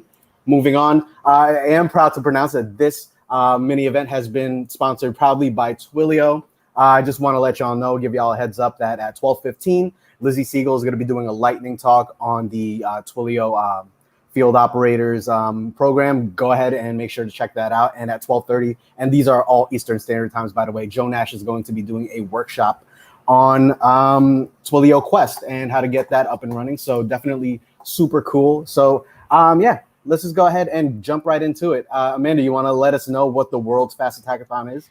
Sure, absolutely. So it is kind of exactly what it says on the tin, right? We are going to create a hack really, really fast. Rosendo, do you want to advance the slide so we can move on? Absolutely. Fantastic. What we're going to do is, as a group, we're going to break off into pairs. We'll say more about this in a second. But we're going to break off into pairs, and you're going to come up with a hack in 30 minutes or less based on things that you have around you, stuff you have in your house, tools at your disposal. You're just going to get really fun and really creative. So step one is to find a partner with someone from your Color Wars team. So go Team Red. Rosendo, who are you repping this weekend? I'm Team Red as well, so, you know. We would be a great partnership then. Fantastic. So the two of us would partner together. If you're Team Yellow, find a yellow person, et cetera, et cetera. And then what you're going to do is coordinate with that person over Discord to create your hack. And you'll both create the hack and create a video about that hack that you'll showcase for us in Discord.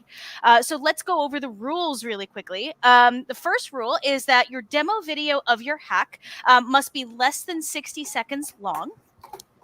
Awesome.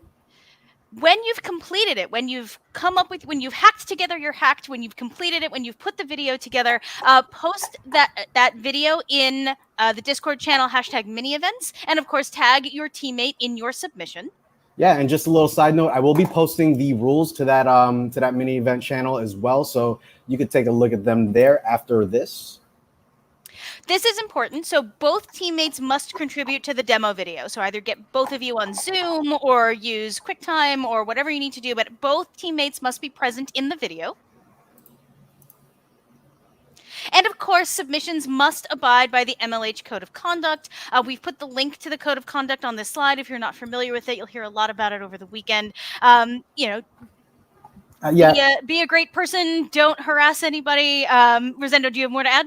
Absolutely. Just be kind, be someone that you'd want to be friends with, I think is the TLDR there. And I think as organizers and most folks here, if you're a first-time person at Major League Hacking event, it's something that we do take very seriously and take to heart. So just be sure to be kind to everyone and treat everyone as you would like to be treated yourself. And if you do have anything come up throughout the weekend that makes you feel uncomfortable or you feel violates the code of conduct, there are instructions at that URL for how to submit a report of that. So hopefully that doesn't happen and we can all just be wonderful, kind people. But keep that URL in mind because we do, as Rosendo said, take it very seriously. Awesome. And yeah, so we've been talking about the world's fastest hack. Essentially, you're going to go around, like Amanda said, go around your house, find something to put a hack together with, and make sure that those are the only items that you're using. Make sure you're working with 2 people. And, just to give y'all a visual cue and an example as to what we're talking about, we've brought on 2 of our other MLH friends here, Emily and Ellen, to give y'all an example. So let's go ahead and check that out.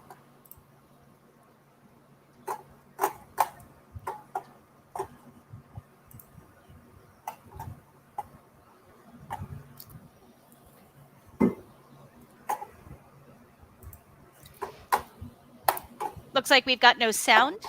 Alrighty. So let me go ahead and put that on pause really quickly and make sure that my stream that I shared here actually has the sound queued up. And my apologies for that. It's showing that I have sound here.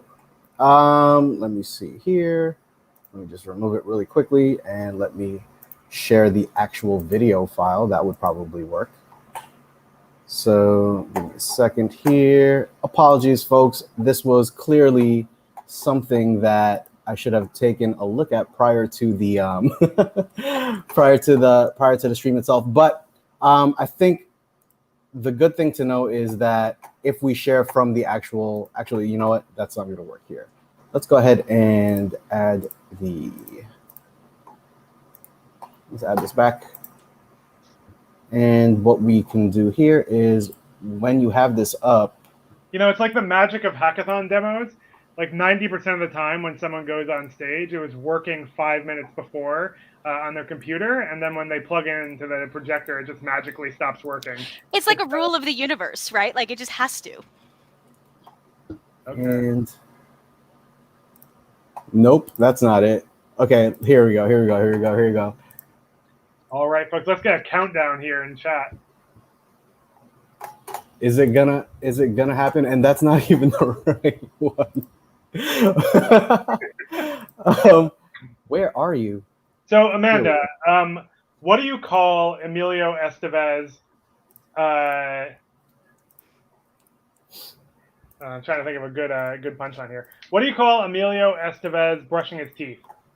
I don't know, John. What do you call Emilio Estevez brushing his teeth? Emilio Crestevez. It's a good Oh. Okay. Brilliant. I have a lot more where that came from. It's kind of a Hackcon staple. No? Still no? Is that a sparkling joke about toothpaste, John? It looks like a no. Hey, Rosendo, if you want to send me the link to that YouTube video or something, I'm happy to try it on mine too. Yeah, absolutely. I feel like I'm on Zoom all day. I'm on video chats all day. And I have yet to have a video call with anyone where everything works exactly as expected. I feel like the magical world of COVID here, where we're constantly talking to each other virtually, has presented so many things that I never experienced in person. You could just kind of like walk into a stage, walk into a conference room, and everyone sees and hears you immediately. And now we have a lot of magical tech. It's funny. I have been to 10 Hackcons, and one of my favorite things about the digital ones is that we get people calling in from all over the world. And we started like having all of these voice chats and video chats with people in different countries. And it's been really cool because everyone's like setup is slightly different. There's a lot of different capabilities depending on where people live. Yeah, it's pretty cool. I think we have this video up now. Do we want to try it? Yeah, let's give it a shot. Hey, Ellen, how's it going? Hi, okay, I'm a little stressed. What's going on? Like HackCon is tomorrow because today's Friday. And I don't have any an MLH shirt, and I know that I'm supposed to like wear one for my streams, but I'm like freaking out. Like I don't have time to go to the office today and get one. Okay. I don't know what to do. So, and I was like, do I have time to like run to Emily's house and like see if do you have any extra? But I'm yeah, actually, you are in luck.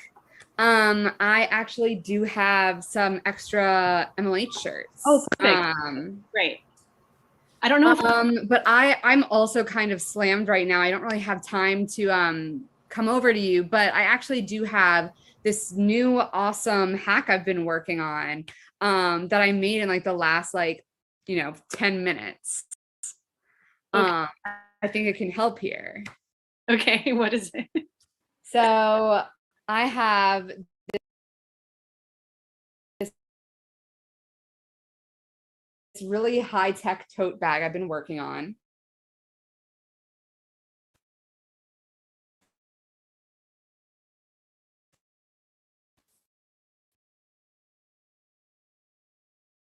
Okay. I've been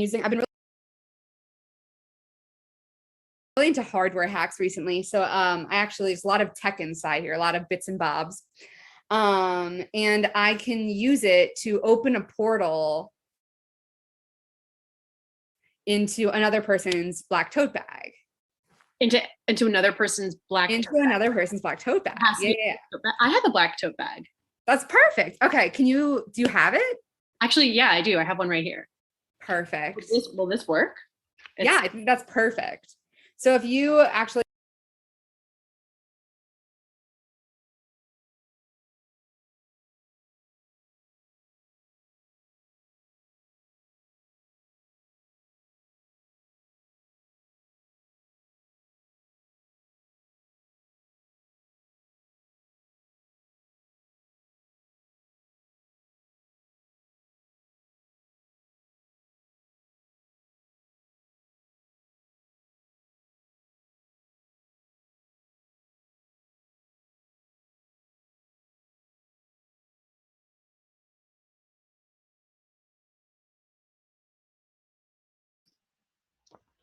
Sorry, folks. It looks like we had some technical difficulties there.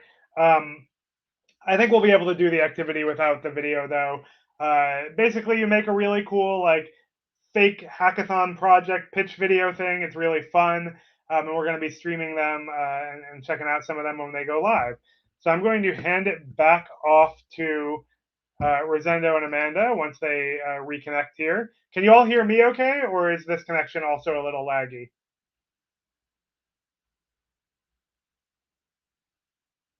Okay, great. Cool, folks. Well, I would recommend folks go over to the mini event channel. We're going to be doing the World's Fastest Hackathon shortly. I don't think we're going to be on stream while people are making their teams and videos and stuff like that. But you can get started and start finding a teammate from your Color War team to work with.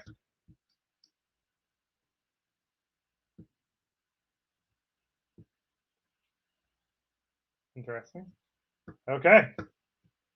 I'm happy to keep telling jokes, but I think now is more of a time for people to go do those teams.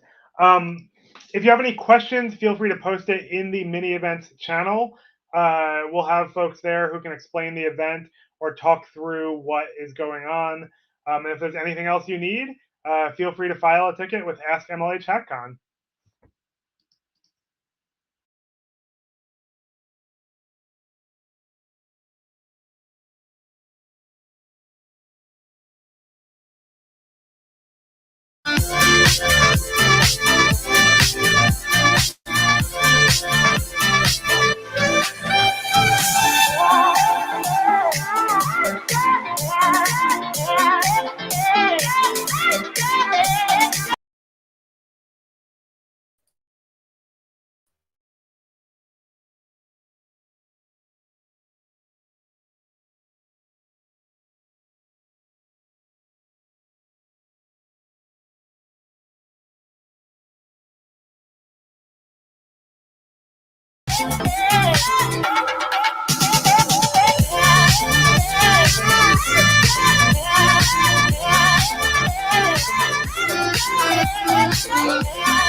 Hey, Ellen, how's it going? Hi, okay, I'm a little stressed. What's going on? Like Hackcon is tomorrow because today's Friday. Mm-hmm. And I don't have an MLH shirt, and I know that I'm supposed to like wear one for my streams, but I'm like freaking out. Like I don't have time to go to the office today and get one. Okay. I don't know what to do. So, and I was like, do I have time to like run to Emily's house and like see if do you have any extra? But I'm yeah, actually, you are in luck. I actually do have some extra MLH shirts. Oh, perfect. Great. I don't know if but I'm also kind of slammed right now. I don't really have time to come over to you, but I actually do have this new awesome hack I've been working on that I made in like the last 10 minutes. Okay. I think it can help here. Okay, what is it? So I have this really high-tech tote bag I've been working on. Okay. I've been really into hardware hacks recently. So there's a lot of tech inside here, a lot of bits and bobs. And I can use it to open a portal into another person's black tote bag. Into another person's black tote bag. Yeah. I have a black tote bag. That's perfect. Okay. Do you have it? Actually, yeah, I do. I have one right here. Perfect. Will this work? Yeah, I think that's perfect. So if you actually open it up and you stick your hand inside, you're just like, we're going to sync our tote bags. Okay, we're syncing. Okay. So stick your hand in. Okay. And I want you to touch the bottom right corner. Okay. And then the bottom left corner. Okay. And then you're going to reach. Look at that. Was that your hand? Yeah. Okay, perfect. So I'm going to send you my t-shirt. And then I also just have an Ellie mask. You can never have. Oh my gosh, great. Actually, I need more masks actually. Okay, perfect. Disposable ones. Awesome. All right. And they should when is it gonna arrive? Just like I think it should be there in a few seconds. Oh my gosh. Emily!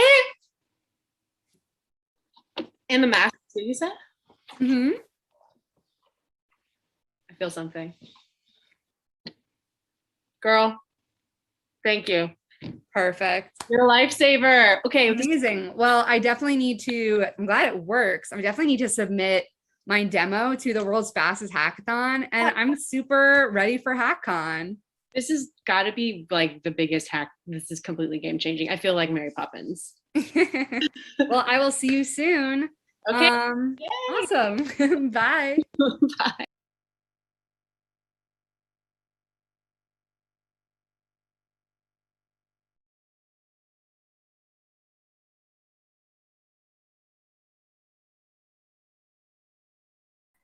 There we go.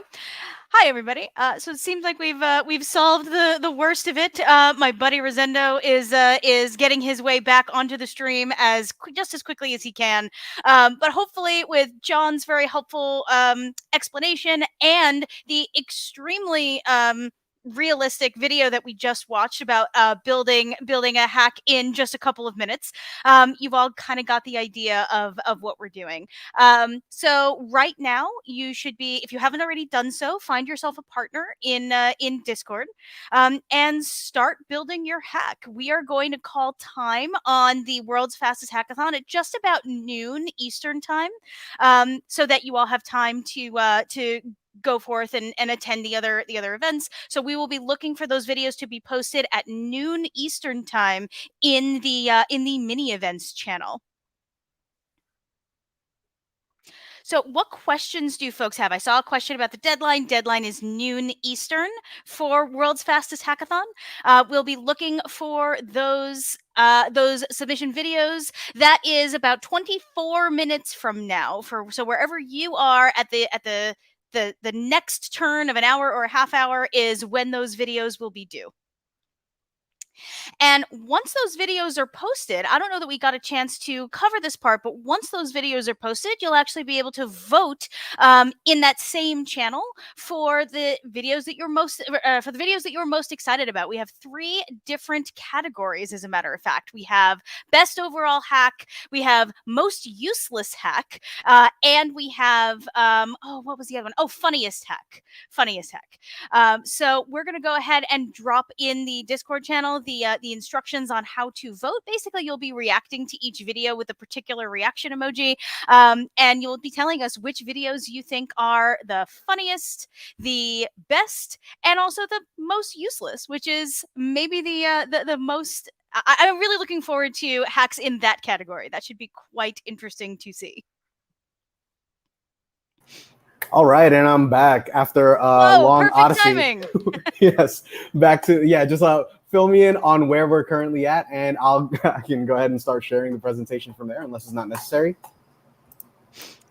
Rosendo, tell us the truth. Did you drop because you were working on your fastest hack, the fastest hack ever? My fastest hack was getting my MacBook to work as quickly as Back on the possible. track. I thought so. See, you are the world's fastest hacker. Awesome. So I'm gonna go ahead and post the rules onto the mini event channel, like we mentioned before. At this point, I'm just wondering. I'm sorry, I'm just getting back onto the stream. Should we start presenting again, or are we just gonna go ahead and let folks start hacking? Let's get the rules up really quick just to cycle through them. One thing I wasn't able to do was share the reaction emoji that folks will be reacting with once they're voting on videos. So maybe we could just share those slides real quick. Awesome. And here we go. We're going to go ahead and skip to slide 15. There you go.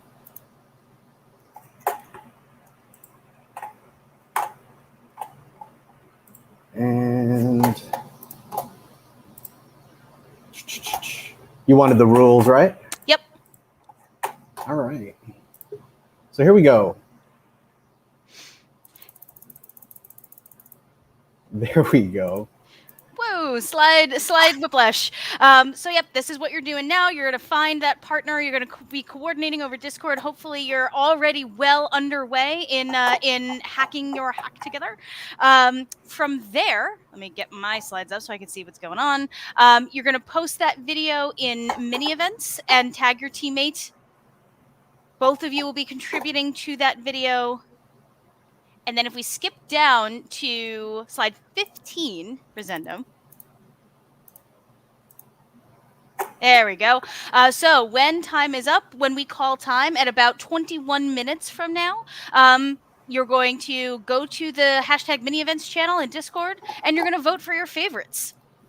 And the way that you're going to vote is with reaction emojis. So if we click on down to those channels, you're going to react with the question mark for the most useless hack.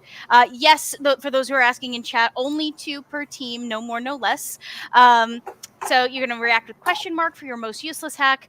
You're going to react with the joy emoji or the laugh cry emoji for the funniest hack. And then you're going to react with the plus sign for just the top overall hack, the one that you think exemplifies the World Fastest Hackathon the best. And so you can vote across color teams if you choose, though Team Red forever, of course. And we will be, as we said, we'll be starting the voting at noon or about 20 minutes from now as those videos get posted in the mini events channel. So if you haven't already started, we can go through our countdown. All right. So you have 30 minutes to build. So on your marks, get set. Go. All righty. Thank you, everybody. Thanks for sticking around as we made it through all of the technical difficulties, shall we say. We have a question in chat. Do we need to show faces on video, or would voices be fine? I think voices would be fine as long as we have both of you contributing to that video in a particular way. All righty. Well, yeah, thanks for bearing with us, as Amanda mentioned. We'll be checking back in with y'all, and be sure to check in Discord. Like as I mentioned, we will be posting the rules there as well. So for anyone that has any type of questions, feel free to drop them in the mini events channel. Alrighty. All right, shall we sort of let folks concentrate on hacking the fastest, Rosenda? Does that sound like a plan? I think so. Yeah, we're gonna let y'all go ahead and work on your stuff, and yeah, if there are any questions, as I mentioned, go ahead and drop them there. But for the meantime, we're just like gonna be hanging out, I guess. And after that, yeah, we'll take a look at all your projects. Actually, Swift and Elise will be taking a look at your projects later, and basically counting up the votes and announcing the winners at that point. All right, good luck, everybody. Have a ton of fun. And yeah, ask us questions in Discord, ask us questions in chat, and get hacking. Bye, everyone. All right. Bye, y'all. Awesome. Thank you, Amanda and Rosendo. We will be doing the demos for that, I believe, at 1:15 p.m. Eastern, which is in, let me do some mental math here. I believe it's in an hour and a half from now. In between, we'll be doing lightning talks, which will be starting in just a few minutes. So stay tuned and check out some amazing lightning talks coming your way in about 3 minutes.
Alrighty, folks, we are back.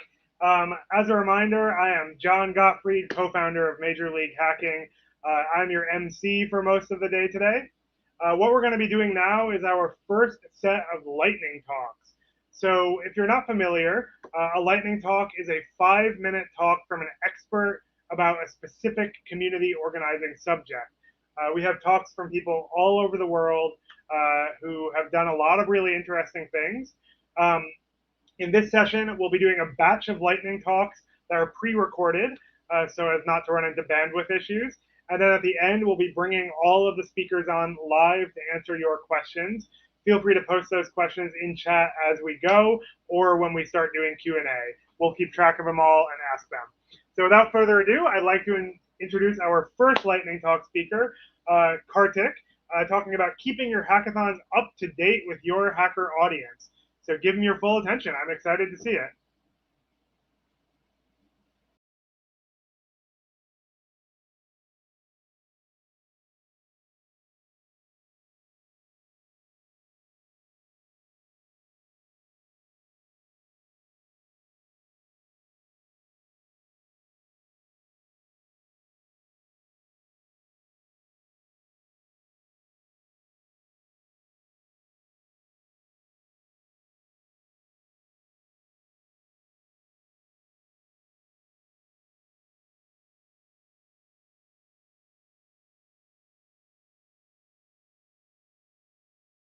Interesting. It looks like our streaming software is being a little finicky today with the videos. I'm not 100% sure why. So give me 1 second. I will get this loaded up for y'all. This is the magic of doing a truly live stream. You get to run into all of the exciting problems that you would never expect while you're doing it live.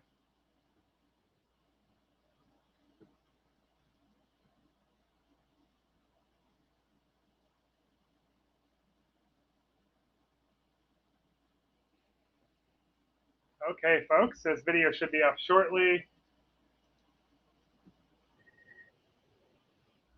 Alrighty, I got it here for you.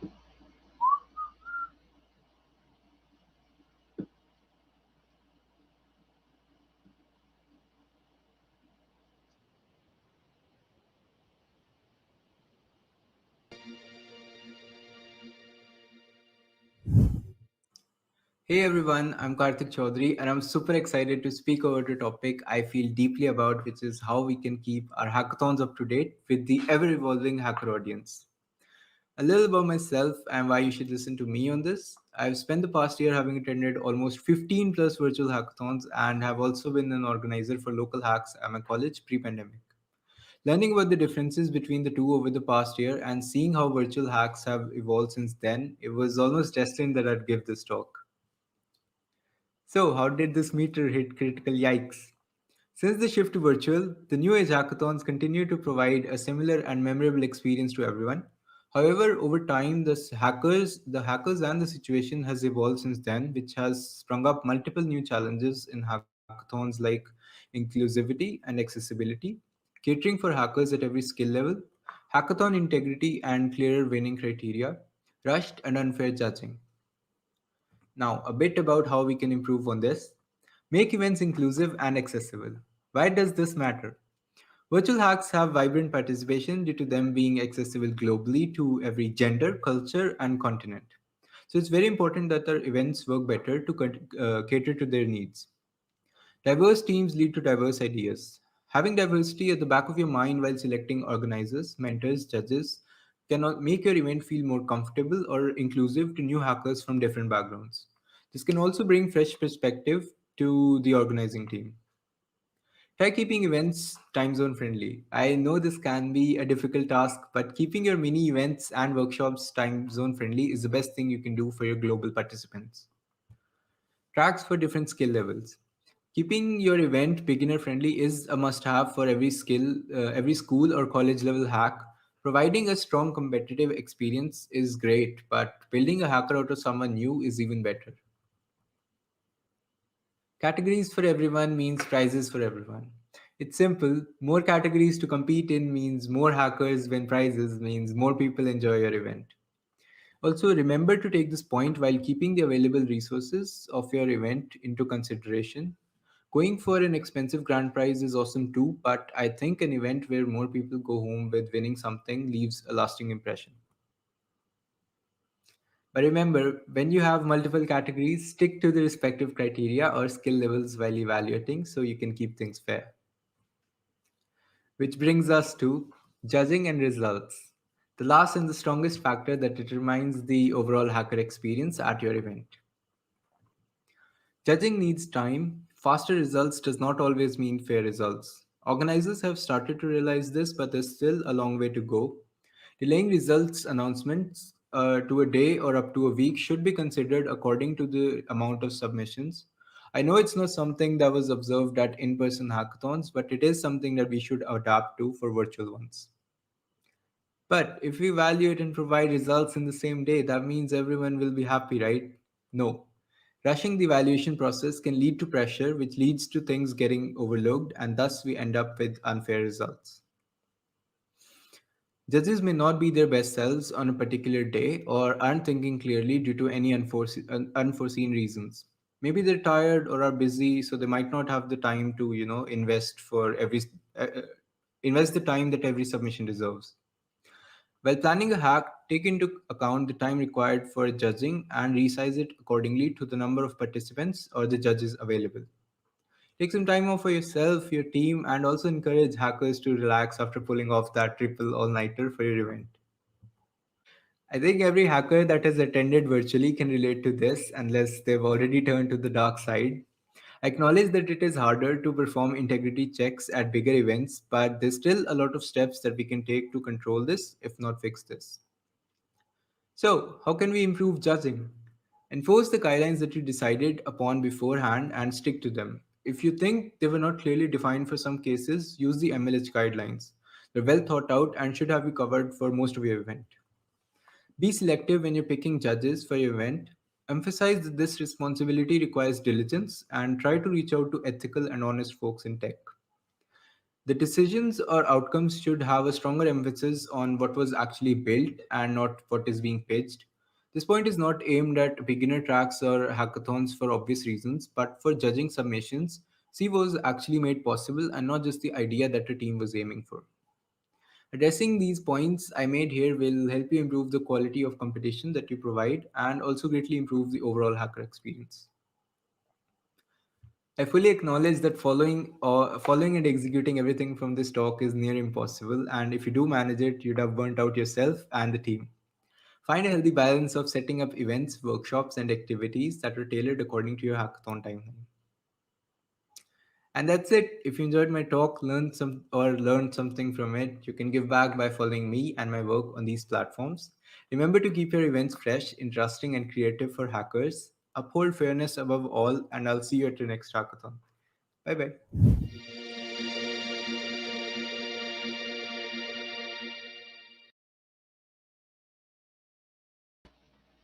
Amazing. Thank you so much, Kartik. Next up, we have Excel talking about hackathons as a tool for fostering inclusivity. I'm really excited. So give me.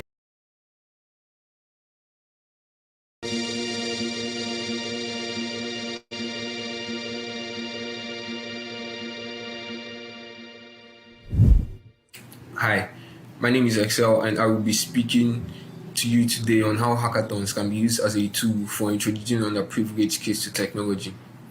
A bit about myself. I am currently a computer science student at Ashesi University in Ghana, and I have experience working with the kids I will be speaking about today. I am also passionate about building tech communities that solve problems across Africa. Now, for some relevant statistics.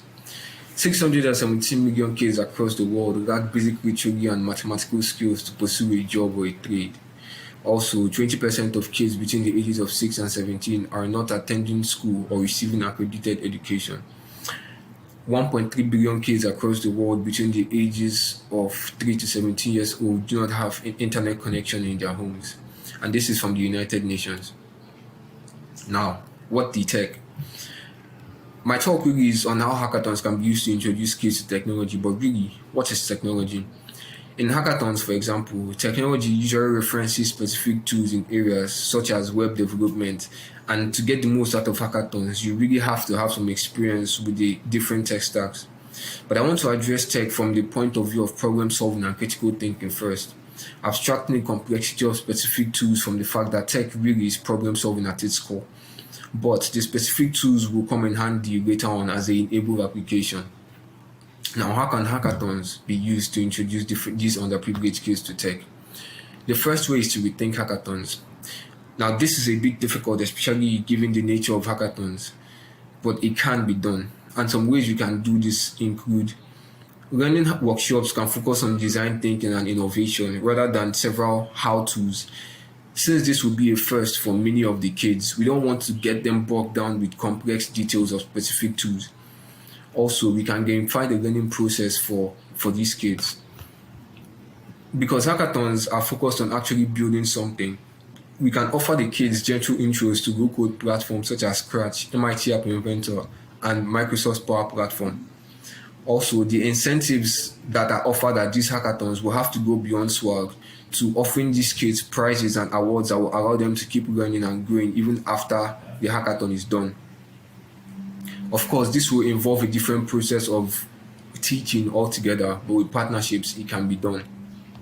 Another way that hackathons can be used to introduce these kids to tech is through partnerships.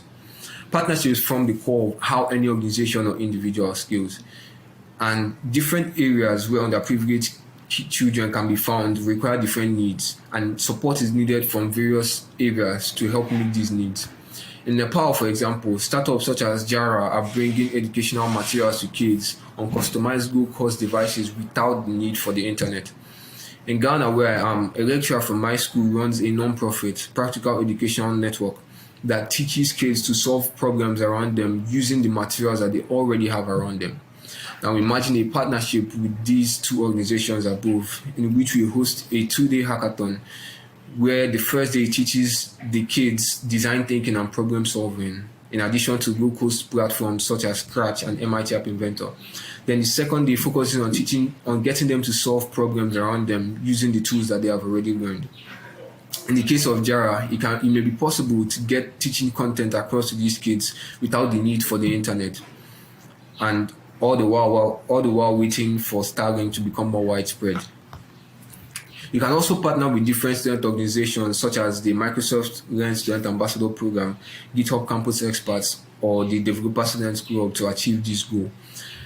In addition, you can partner with schools and educational institutions. The third way is by starting where you are and staying within your sphere of influence. It is often the case that when people hear these talks, they feel so inspired that they can solve every problem across the world. But really, the best way to solve this problem is to stay focused and start with where you are, using these tools that you have available to you. And as organizers, solve this problem using hackathons. Now, when we make progress solving these problems using hackathons wherever we are, it can then be extrapolated to different areas. In addition, we must recognize that whatever we have, whether it's our gifts, talents, etc., are given to us so that we can serve others. And this is really important because everyone has a story, and it's really one of the great things about technology that we get to see the stories of others. And when we begin to see our gifts and opportunities from this perspective, hackathons begin to go beyond just a way to show our expertise to employers, but also to make impact to these kids, even if they can never pay us back. In this talk, I sought to show us how hackathons can be used to introduce kids to tech. There are many ways through which this can be done, and I believe that when we think through this, we can actually use hackathons to introduce these kids to tech. Thank you.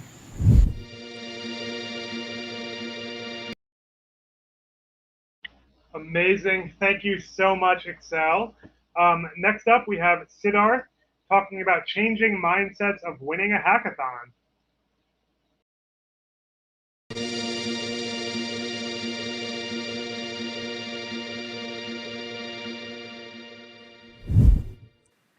Hey everyone, hope you all are doing well and staying safe at your end. Thanks for being a part of my talk. As you can see, the topic on which I'm going to talk about is changing mindsets of winning a hackathon. Now, winning a hackathon is indeed one of the best feelings and experiences which every hacker would love to gain. But wait a minute, I have a question for you. What do you mean by winning? This question needs to be answered and it will help you to understand winning in a broader aspect. While you think about the answer, let me introduce myself. I'm Siddharth Dayalwal, a hackathon evangelist from India. I love interacting with people, creating content, and helping my community members. In the past more than 2 years, I've contributed to 60 plus hackathons with different roles and been involved with 20 plus communities. Some of them you can already see on the screen. So now, let's jump onto the question. What do you mean by winning? For many people, winning is about earning prizes, awards, or positions. But is that all? According to me, it is not just about winning cash prizes or getting those titles like winners, runners up, or anything else. For me, winning a hackathon in a true sense is more than that. So, what is it? Let's understand a basic hackathon cycle, which MLH also truly believes in. It is learn, build, share, and add another element to it, which is repeat. Here, repeat is not just for the sake of adding yet another keyword, but also to understand that learning, building, and sharing are a repetitive and evolving process of experiencing a true win in any hackathon. Now, let me explain the gist of my talk using these learn, build, and share concepts. I will now share some points which you can experience while participating in a hackathon. Starting with learn. In the first place, you learn how to work in a team with people from different backgrounds and skills. Many a times, sharing is considered underrated, but with hackathons, one learns to share, which is a great skill. You get to learn new skills, technologies, and opportunities to upskill yourself by attending workshops and much more. Not only this, you get to learn ways and approaches which can help you gain insights on open source contributions and gain internships. Now, let's jump on to build. Hackathon help build a solution for a problem and with which we get to eradicate the shared struggles of our society. We get to collaborate with others in every possible way one can think of. And who can miss the best part, which is building connections with like minded people, having meaningful conversations, and networking as well. With all of these, you get to build your resume and add practical knowledge to your experience. Next up is about share. Hackathons are not just an event of few days, it helps create a community. And you eventually become a part of the hacker community, which is just an awesome experience. Share your views and thoughts with mentors, judges, and speakers present during the hackathon. Interact, learn, and connect with them. Make new friends for a lifetime who shares a bond beyond the hackathon. You get to share common interests with your peers and members of the community, which makes it super amazing. Last but not the least, let us also not forget to consider small wins. We are here to celebrate and have fun, so not to miss enjoying your presence at a hackathon. Do not forget to earn those priceless swags and tasty free food. Also, keep an eye on every opportunity, big or small, and just grab them. After all of this, you will observe the difference and see yourself becoming the better version of yourself. And that is the biggest win. Now, let me ask you the same question once again. What do you mean by winning? For me, while participating in a hackathon, if I am able to checkmark all the points which I just mentioned in my previous slides, I can definitely say that I have won a hackathon.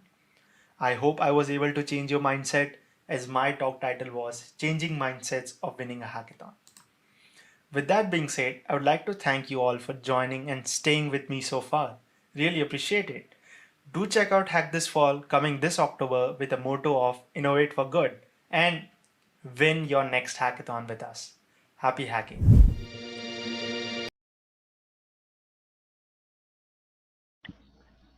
Amazing. Thank you so much, Siddharth. I love that philosophy of how you can win hackathons, but not have it be all about the prizes. Next up, we have May talking about how to write goodly.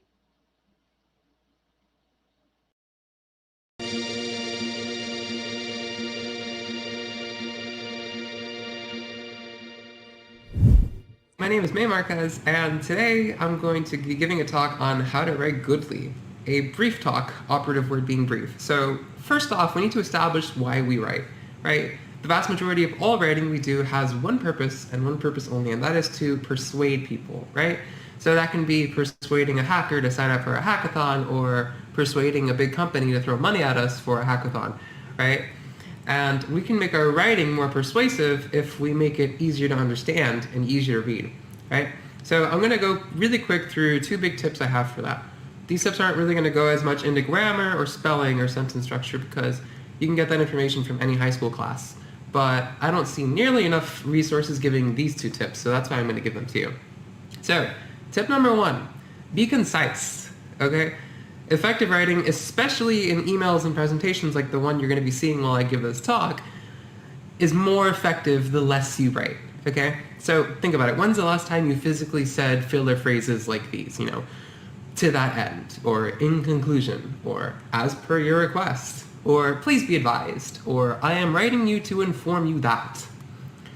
So these are kind of like the verbal equivalent of bubble wrap, They take up a lot of verbal space, but they don't really have a lot of substance for themselves. They're meaningless filler when it comes to writing and reading. So they're phrases we're taught to say because they sound kind of formal, but they don't really help your writing, and cutting them out will instantly make your writing way better. So tip number 2, format your writing. So your high school writing classes will teach you that a paragraph is 5 to 7 unbroken sentences, and it's a big block of text, and that is the worst thing you can ever do for your writing. So throw that idea out the window, right? By and large, people do not like to read. They like to scan. So make your paragraphs as long as they can be comfortably scanned. In general, that means keeping them no longer than 3 or 4 lines of text, not sentences, lines of text on the page. These tips are even more important when it comes to presentations. So a good presentation should have plenty of images illustrating the ideas and a lot less text. Your goal with the presentation is to illustrate what you're saying, not to be a script for you to read from, right? Anything more than 5 lines of text on a page and people will start to ignore the presentation entirely, which you don't want. A properly formatted, keyword concise presentation helps shift the focus from reading words off a screen to listening to what the presenter is actually saying, which makes it overall more persuasive, which is our end goal. So at the end of the day, you want to make sure your writing is concise and that it is easily scannable, that's well formatted for the medium you're publishing it on. So I hope these tips help you in your future writing, and at the end of the day, just remember, say less and it'll do more for you. Thank you.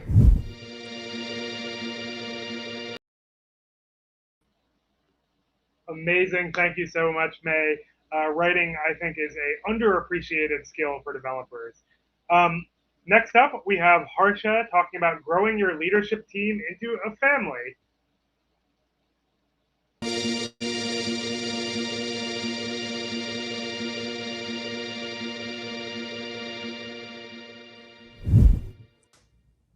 How to turn your leadership team into a family. Hello! Before we dive in, a little bit about me. My name is Harsha Shrikara, and I love hackathons. I've previously been involved in organizing and mentoring more than 8 hackathons. Currently, I'm supporting HackUTD, North Texas's largest hackathon. I love participating in hackathons of all sizes, and I've attended 20 plus in the past few years. This is my 3rd time attending HackCon and my 2nd time as a speaker. And now, let's jump into what it takes to build your organization's culture. Let me tell you a story, along with many lessons. A couple of years ago, I remember going up to my first HackUTD organizing meeting, flushed with anticipation for the hackathon we were going to plan, ready to meet as many people as I could and brainstorm all the ideas on the planet in a single night. I'm expecting a team of veteran organizers, battle-toughened seniors crunching logistic figures, and tech geniuses figuring out intricate registration details. I open the door to the meeting, and instead what I see is an endless buffet, a competition happening to win cereal boxes, and a photo booth. Years later, most of our meetings merged together into a blur, but I'll never forget my day one. I still carry a Polaroid photo from that social of me and the then departing director of HackUTD to remember the welcome I received into the family I had for most of my college experience. Within my first 3 months, I attended my first HackCon. Back when it used to be in person, our team invested sponsorship money into flying our organizing team all the way out to the Poconos. Our team prioritized the growth of each individual because their growth reflected on the success of the entire team. It helped us gain broad skills in every part of the organizing spectrum. Whether we join to plan logistics or improve the tech infrastructure, upskilling our overall hackathon organizing skills made us learn how to plan ahead while thinking about everyone's experience. Once we came back from HackCon, we solved problems together, and the lines between different teams blurred since we helped each other reach greater heights. Being part of a family means not just thinking about how my work shapes my experience, but that of everyone on the team. That fall, our team pulled off the biggest hackathon I've ever organized. 700 plus attendees, over 50K in sponsorship, and an incredible 2 days. The hackathon was such a mad rush, but the experience I'm most fond of isn't the crowds or the prizes. It's the memory of showing up for my night shift to be greeted by my teammate with a hot cup of coffee. We spent our entire shift walking through the venue distributing stickers to overnight hackers. No matter the scale of our incredible achievements, what we'll always remember is the time we spent with the people that mattered most. Hackers, sponsors, mentors will come and go, but your organizing family stays, and they will always shape your long-term experience. Over the next year, as the pandemic hit, our team evolved to meet the needs of a changing environment. Every person on the team found innovative new ideas to help maximize the hacker experience. The facet of our culture that allowed for this growth was emphasizing the importance of a flat organization structure. We allowed individuals to rise to the occasion and take ownership over their ideas and bring it all the way to fruition. Roles like leads, directors, and presidents are present, but serve to highlight individuals that accept responsibility, much like a family. And we strive towards an equilibrium where every person has an equal say in the decision-making process. That's the single most valuable lesson that I've learned from being on this team. Treat your team like your family, and you'll grow together to make dreams come true. We join a team for the hype, but we stay for the people. Thank you.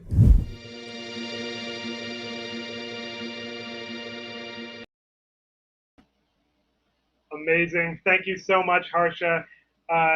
Next up, we have Mara talking about how to encourage gender diversity.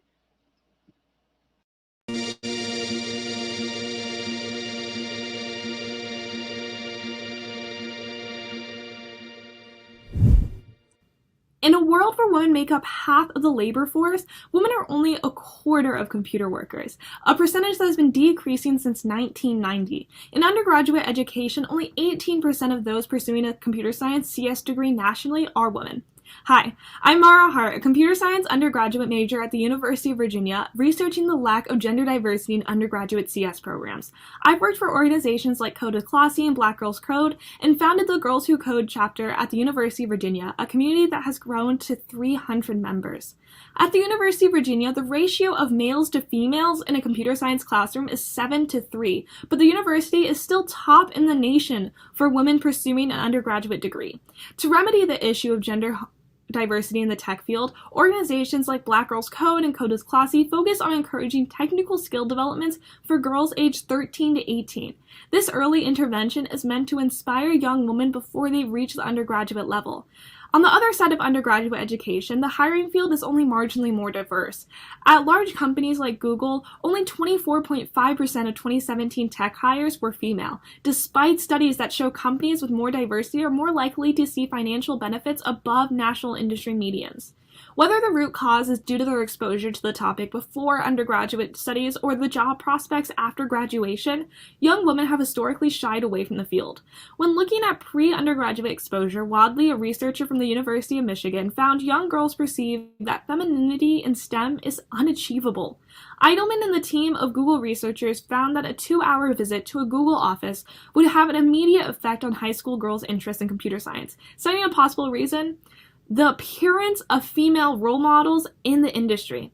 However, once female students finish their undergraduate degree, they are faced with a series of obstacles like lack of pay or a barrier to stereotypes. Startups like Coinbase underpaid their female employees by an average of $13,000. Aside from financial compensation, women were found to be more interested in computing science after reading a doctored newspaper article that stated that the industry is breaking out of its stereotypes. The stereotypes in computer science are technology-oriented, intelligent, masculine, lacking interpersonal skills, and singularly focused on computers? Women are less likely to pursue computer science when interacting with a classroom or a peer that embodies these stereotypes. To improve retention rates and increase gender diversity in computer science higher education, systems must be restructured to focus on inclusion and conceptualization while also encouraging students, especially students of underrepresented genders, to explore computer science at an early age. Even in high school, courses like AP Computer Science Principles can inspire students. Unlike AP Computer Science A, AP CSP talks about the internet and cybersecurity to help conceptualize programming in everyday terms, not just a focus on the language itself. Showing how computer science plays a role in the world helps inspire new students to explore this new undiscovered field. Teacher Alexander Schenk shares that the creative component and the collaborative component are huge in drawing students, especially for underrepresented groups. Compared to students who did not take CSP, students who took the class in high school are more than 3 times likely to pursue a computer science degree in college, a statistic similar for female college students. UC Berkeley's Introduction to Symbolic Programming class was transformed to Beauty and the Joy of Computing, which taught the same exact material but focused on pair exercises and class discussions of technology news articles. Brown found that 2014 was the first time since 1933, their oldest digital record, that there are more women than men in introductory computer science, despite the fact that this class was not changed for the express purpose of introducing more women to the field.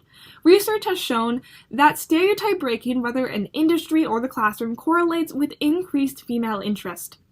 Female students have gotten more involved in class structures that feature collaboration and conceptualization of the topic. And after studies, young women are more interested in CS once hearing that stereotypes have changed in the industry. We're not all sit in the basement with no lights for hours coding with bad posture kind of coders. Okay, maybe some of us still have bad posture, but I'm working on that. The lack of representation in the computer science industry leads to a lack of self-perceived compatibility from women. By introducing more diversity, not just in those teaching, but in the way students are taught, such as problem solving and collaboration in the classroom, higher education can cater to a large variety of students of all genders. Though the lack of gender diversity is still a problem today, higher education must be conscious of these stereotypes and be willing to adapt to the needs of all students, not just male, as they work to tackle this problem. If you'd like to read more, here are some sources. Thank you for listening. Enjoy the rest of Hackcon. Bye! Incredible. Thank you so much, Mara. And last but not least, we have Lizzie Siegel from our incredible sponsors over at Twilio to tell us a little bit about field operators and what they're doing here at Hackcon. Thank you so much for having me, John. Okay, let me share screen. Been a while. Okay.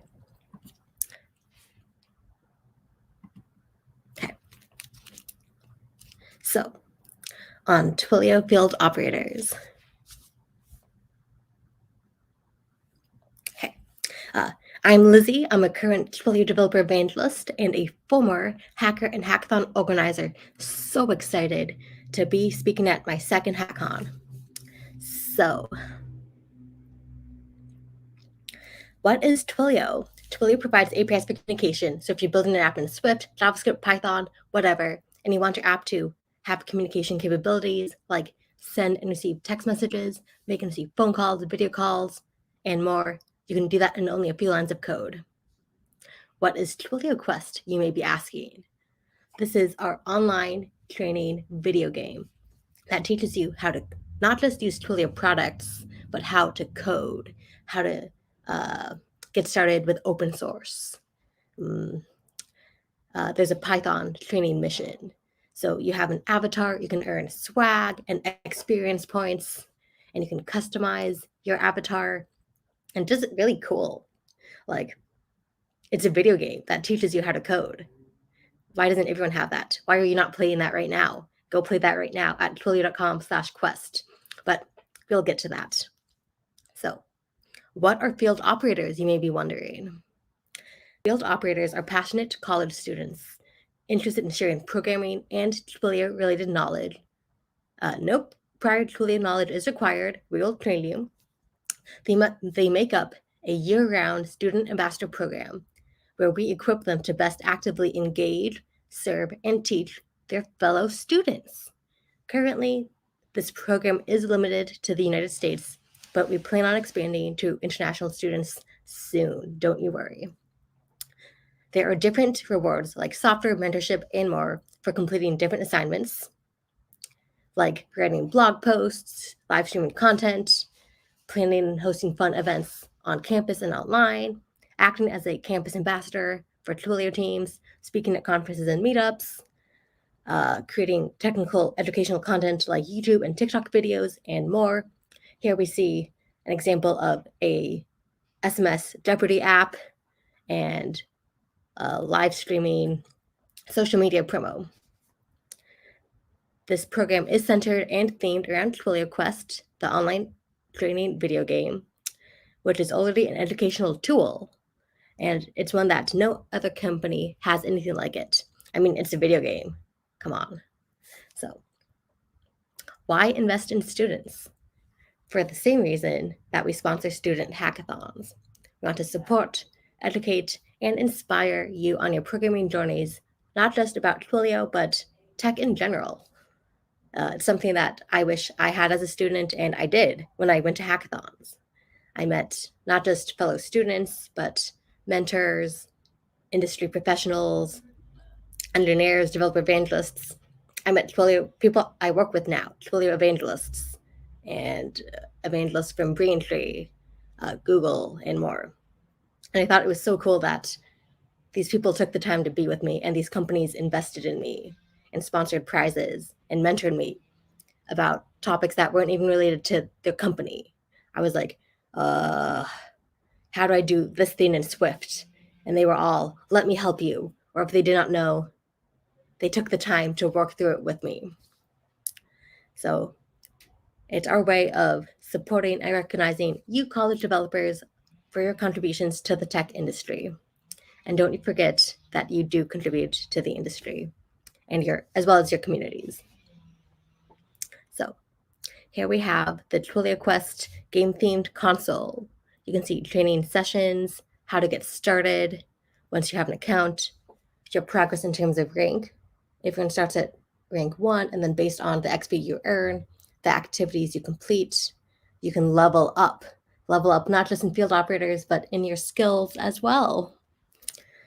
And you can join the Discord community to talk with Twilio professionals, as well as other field operators who are in the program with you.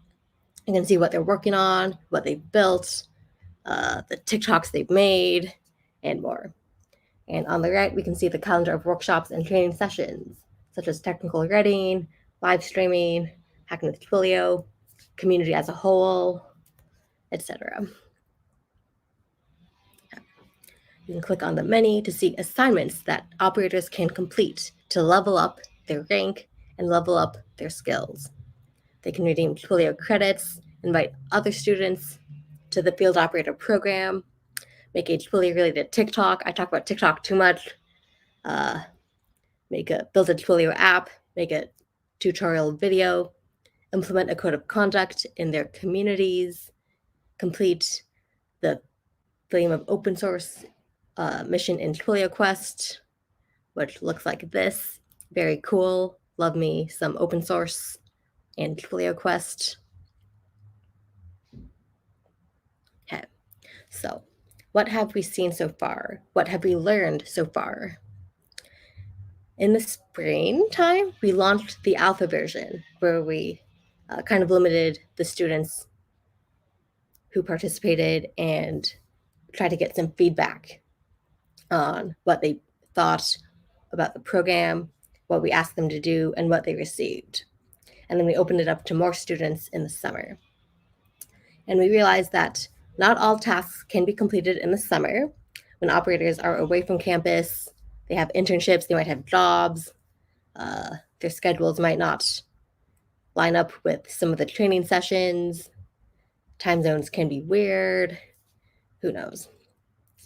And we've also realized that community on Discord takes time. The Industry professionals need to post ourselves, ask probing questions, make a poll where people react with an emoji, and we share example activities. Like I make tech TikToks, so I'm like, look at what I made, go make something similar. Here's an example. I think it is hard when you say, go make something, go do something. Sometimes that can be too open-ended. You need examples. And we should also share links to blog posts and tutorials and examples. And you can share what other operators make and also remind people of the weekly trainings and events, even if they're the same time each week. And community online doesn't just take time. It's not always enough. You might need a few one-on-one meetups, a few coffee chats, some in real life IRL meetups. I met up with a field operator at the beach last month. You might want to collaborate together on your own live stream or on making a YouTube video together. We started off with just the field operators team doing most of the interacting with field operators, and we opened it up to other teams or sister teams. This helps operators get comfortable with the program and a few certain people, and then widen it up to include more. So kind of like baby steps building up. And we realized that going live, being online at a consistent time is not just handy for streaming on Twitch, but we found that hosting a weekly training workshop, i.e. about technical writing, giving live coding demos, and more at the same time each week means that operators know where to find us each week. It builds a routine. This is good for building rapport and community. We now see people show up even if there's not one scheduled, even if there's no set topic, because they're used to it. They know where to find us, and they like the community. They see the same people each time. It's fun to talk to people during this time. I miss people sometimes. And we've also seen that students do not always follow directions when signing up. They might use a non-EDU email when we ask for an EDU email. They might sign up when they're too young or too old or don't qualify. And we've seen that there is humongous interest from international students. And many students learn of the program via word of mouth or from developers who use Twilio, who are in the Twilio ecosystem. What we hope to see: more tasks operators can complete. One operator, Arthur, has completed all of the tasks he could pretty much possibly complete, except for the TikTok one, because he does not have TikTok, nor does he want to have TikTok. Who knows why?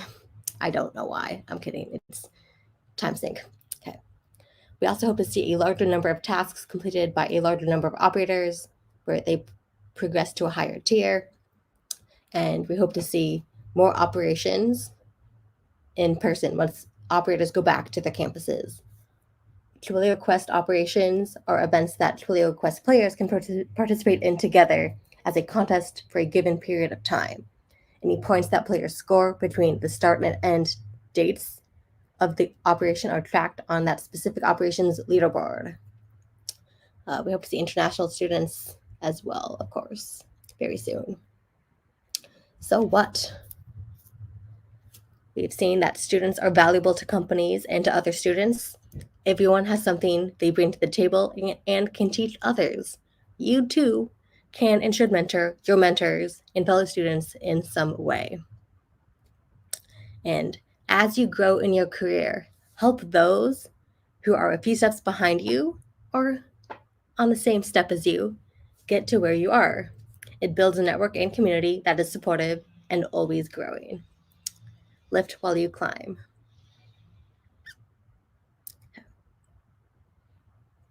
So this weekend, I'm here with my wonderful colleague, Joe Nash, who you may know from who knows where, Hackathon's life. And we're hosting a Hackcon Twilio Quest operation. We'll be sending out Twilio swag boxes to the top 3 XP earners. You can enter the Hackcon operation with the join code and satellite clock. And of course, you can find us online at those usernames and emails. If you have any questions about the program, just want to talk about hackathons or life, tech in general, and anything else. So thank you for your time and have a great Hackcon. Awesome. Thank you, Lizzie. I'm going to bring on all of our other speakers now, and we'll have a big old group Q&A. Oh, man, we have so many videos. Let's see if StreamYard can support it. All right, folks, so we've been collecting some questions from Discord and chat, but feel free to throw a couple more in. We have time for a couple of questions here. So I'll start off with one for Mara. So what are some things that hackathon organizers can do to encourage diversity? You talked a lot about, how people can make the CS classroom more diverse, but for a lot of folks, hackathons are extracurricular. So taking like the same concept of the classroom where you conceptualize it as well as have that collaboration. A lot of hackathons, I think, have that collaboration, but sometimes I remember when I first went to hackathons, they would have a workshop where I'd learn about Flask or a specific software. And as someone who is new, I had trouble figuring out, where does this fit in the real world? Where can I put in these applications? So kind of by focusing on these beginners and conceptualizing it like classes like APCSP or Beauty and the Joy of Computing, you're able to introduce more gender diversity in these spaces that can be seen as like an extension of educational spaces. Awesome, thank you. Now we have one for Siddharth. What is the correct mindset for forming teams, right? You talked a lot about goals and winning, but how do you actually gather a group of people who are aligned there? Absolutely. It's a wonderful question. And to answer that, many times we feel that while participating in a hackathon, we should go ahead and, team up with our friends, with people we already know, and, just go and do that, so that we do not need to get into all of those, like, all those set of finding new members. But for me, it's really very important for someone to collaborate with new people. What happens is that you get to meet someone from different background, different skill sets. They might have something unique to share, and altogether you become quite serious about what you are doing. It's not just about kind of wasting your time at a hackathon. Many times I've seen people just hanging around and not doing or not fulfilling the motive they were there for. So when you collaborate with new people, you really tend to find a way to come up with something unique, to push yourself to come out of your comfort zone. So it really becomes essential for someone to understand that meeting new people, understanding their mindsets, learning something from them, teaching them at the same time.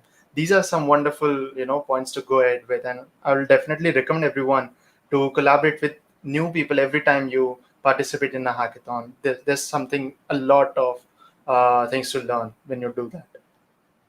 Awesome. Thank you so much. So, Harsha, we have a question here.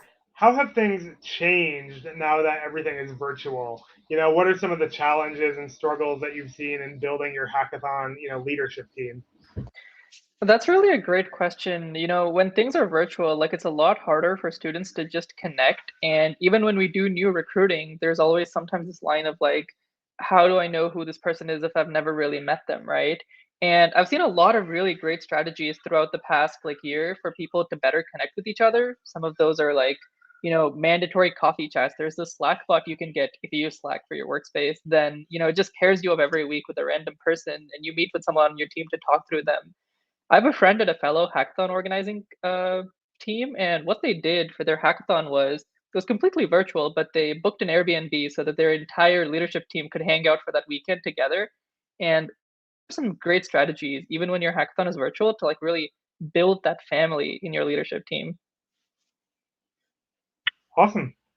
Thank you. And I think this will be our final question here because we're a little over time. May, when people are studying computer science, they often don't have a ton of liberal arts classes or opportunities to write. So how can people who don't have a lot of kind of pre-structured writing opportunities start building up their skills? So for their writing skills specifically, is that what you're talking about? Yeah.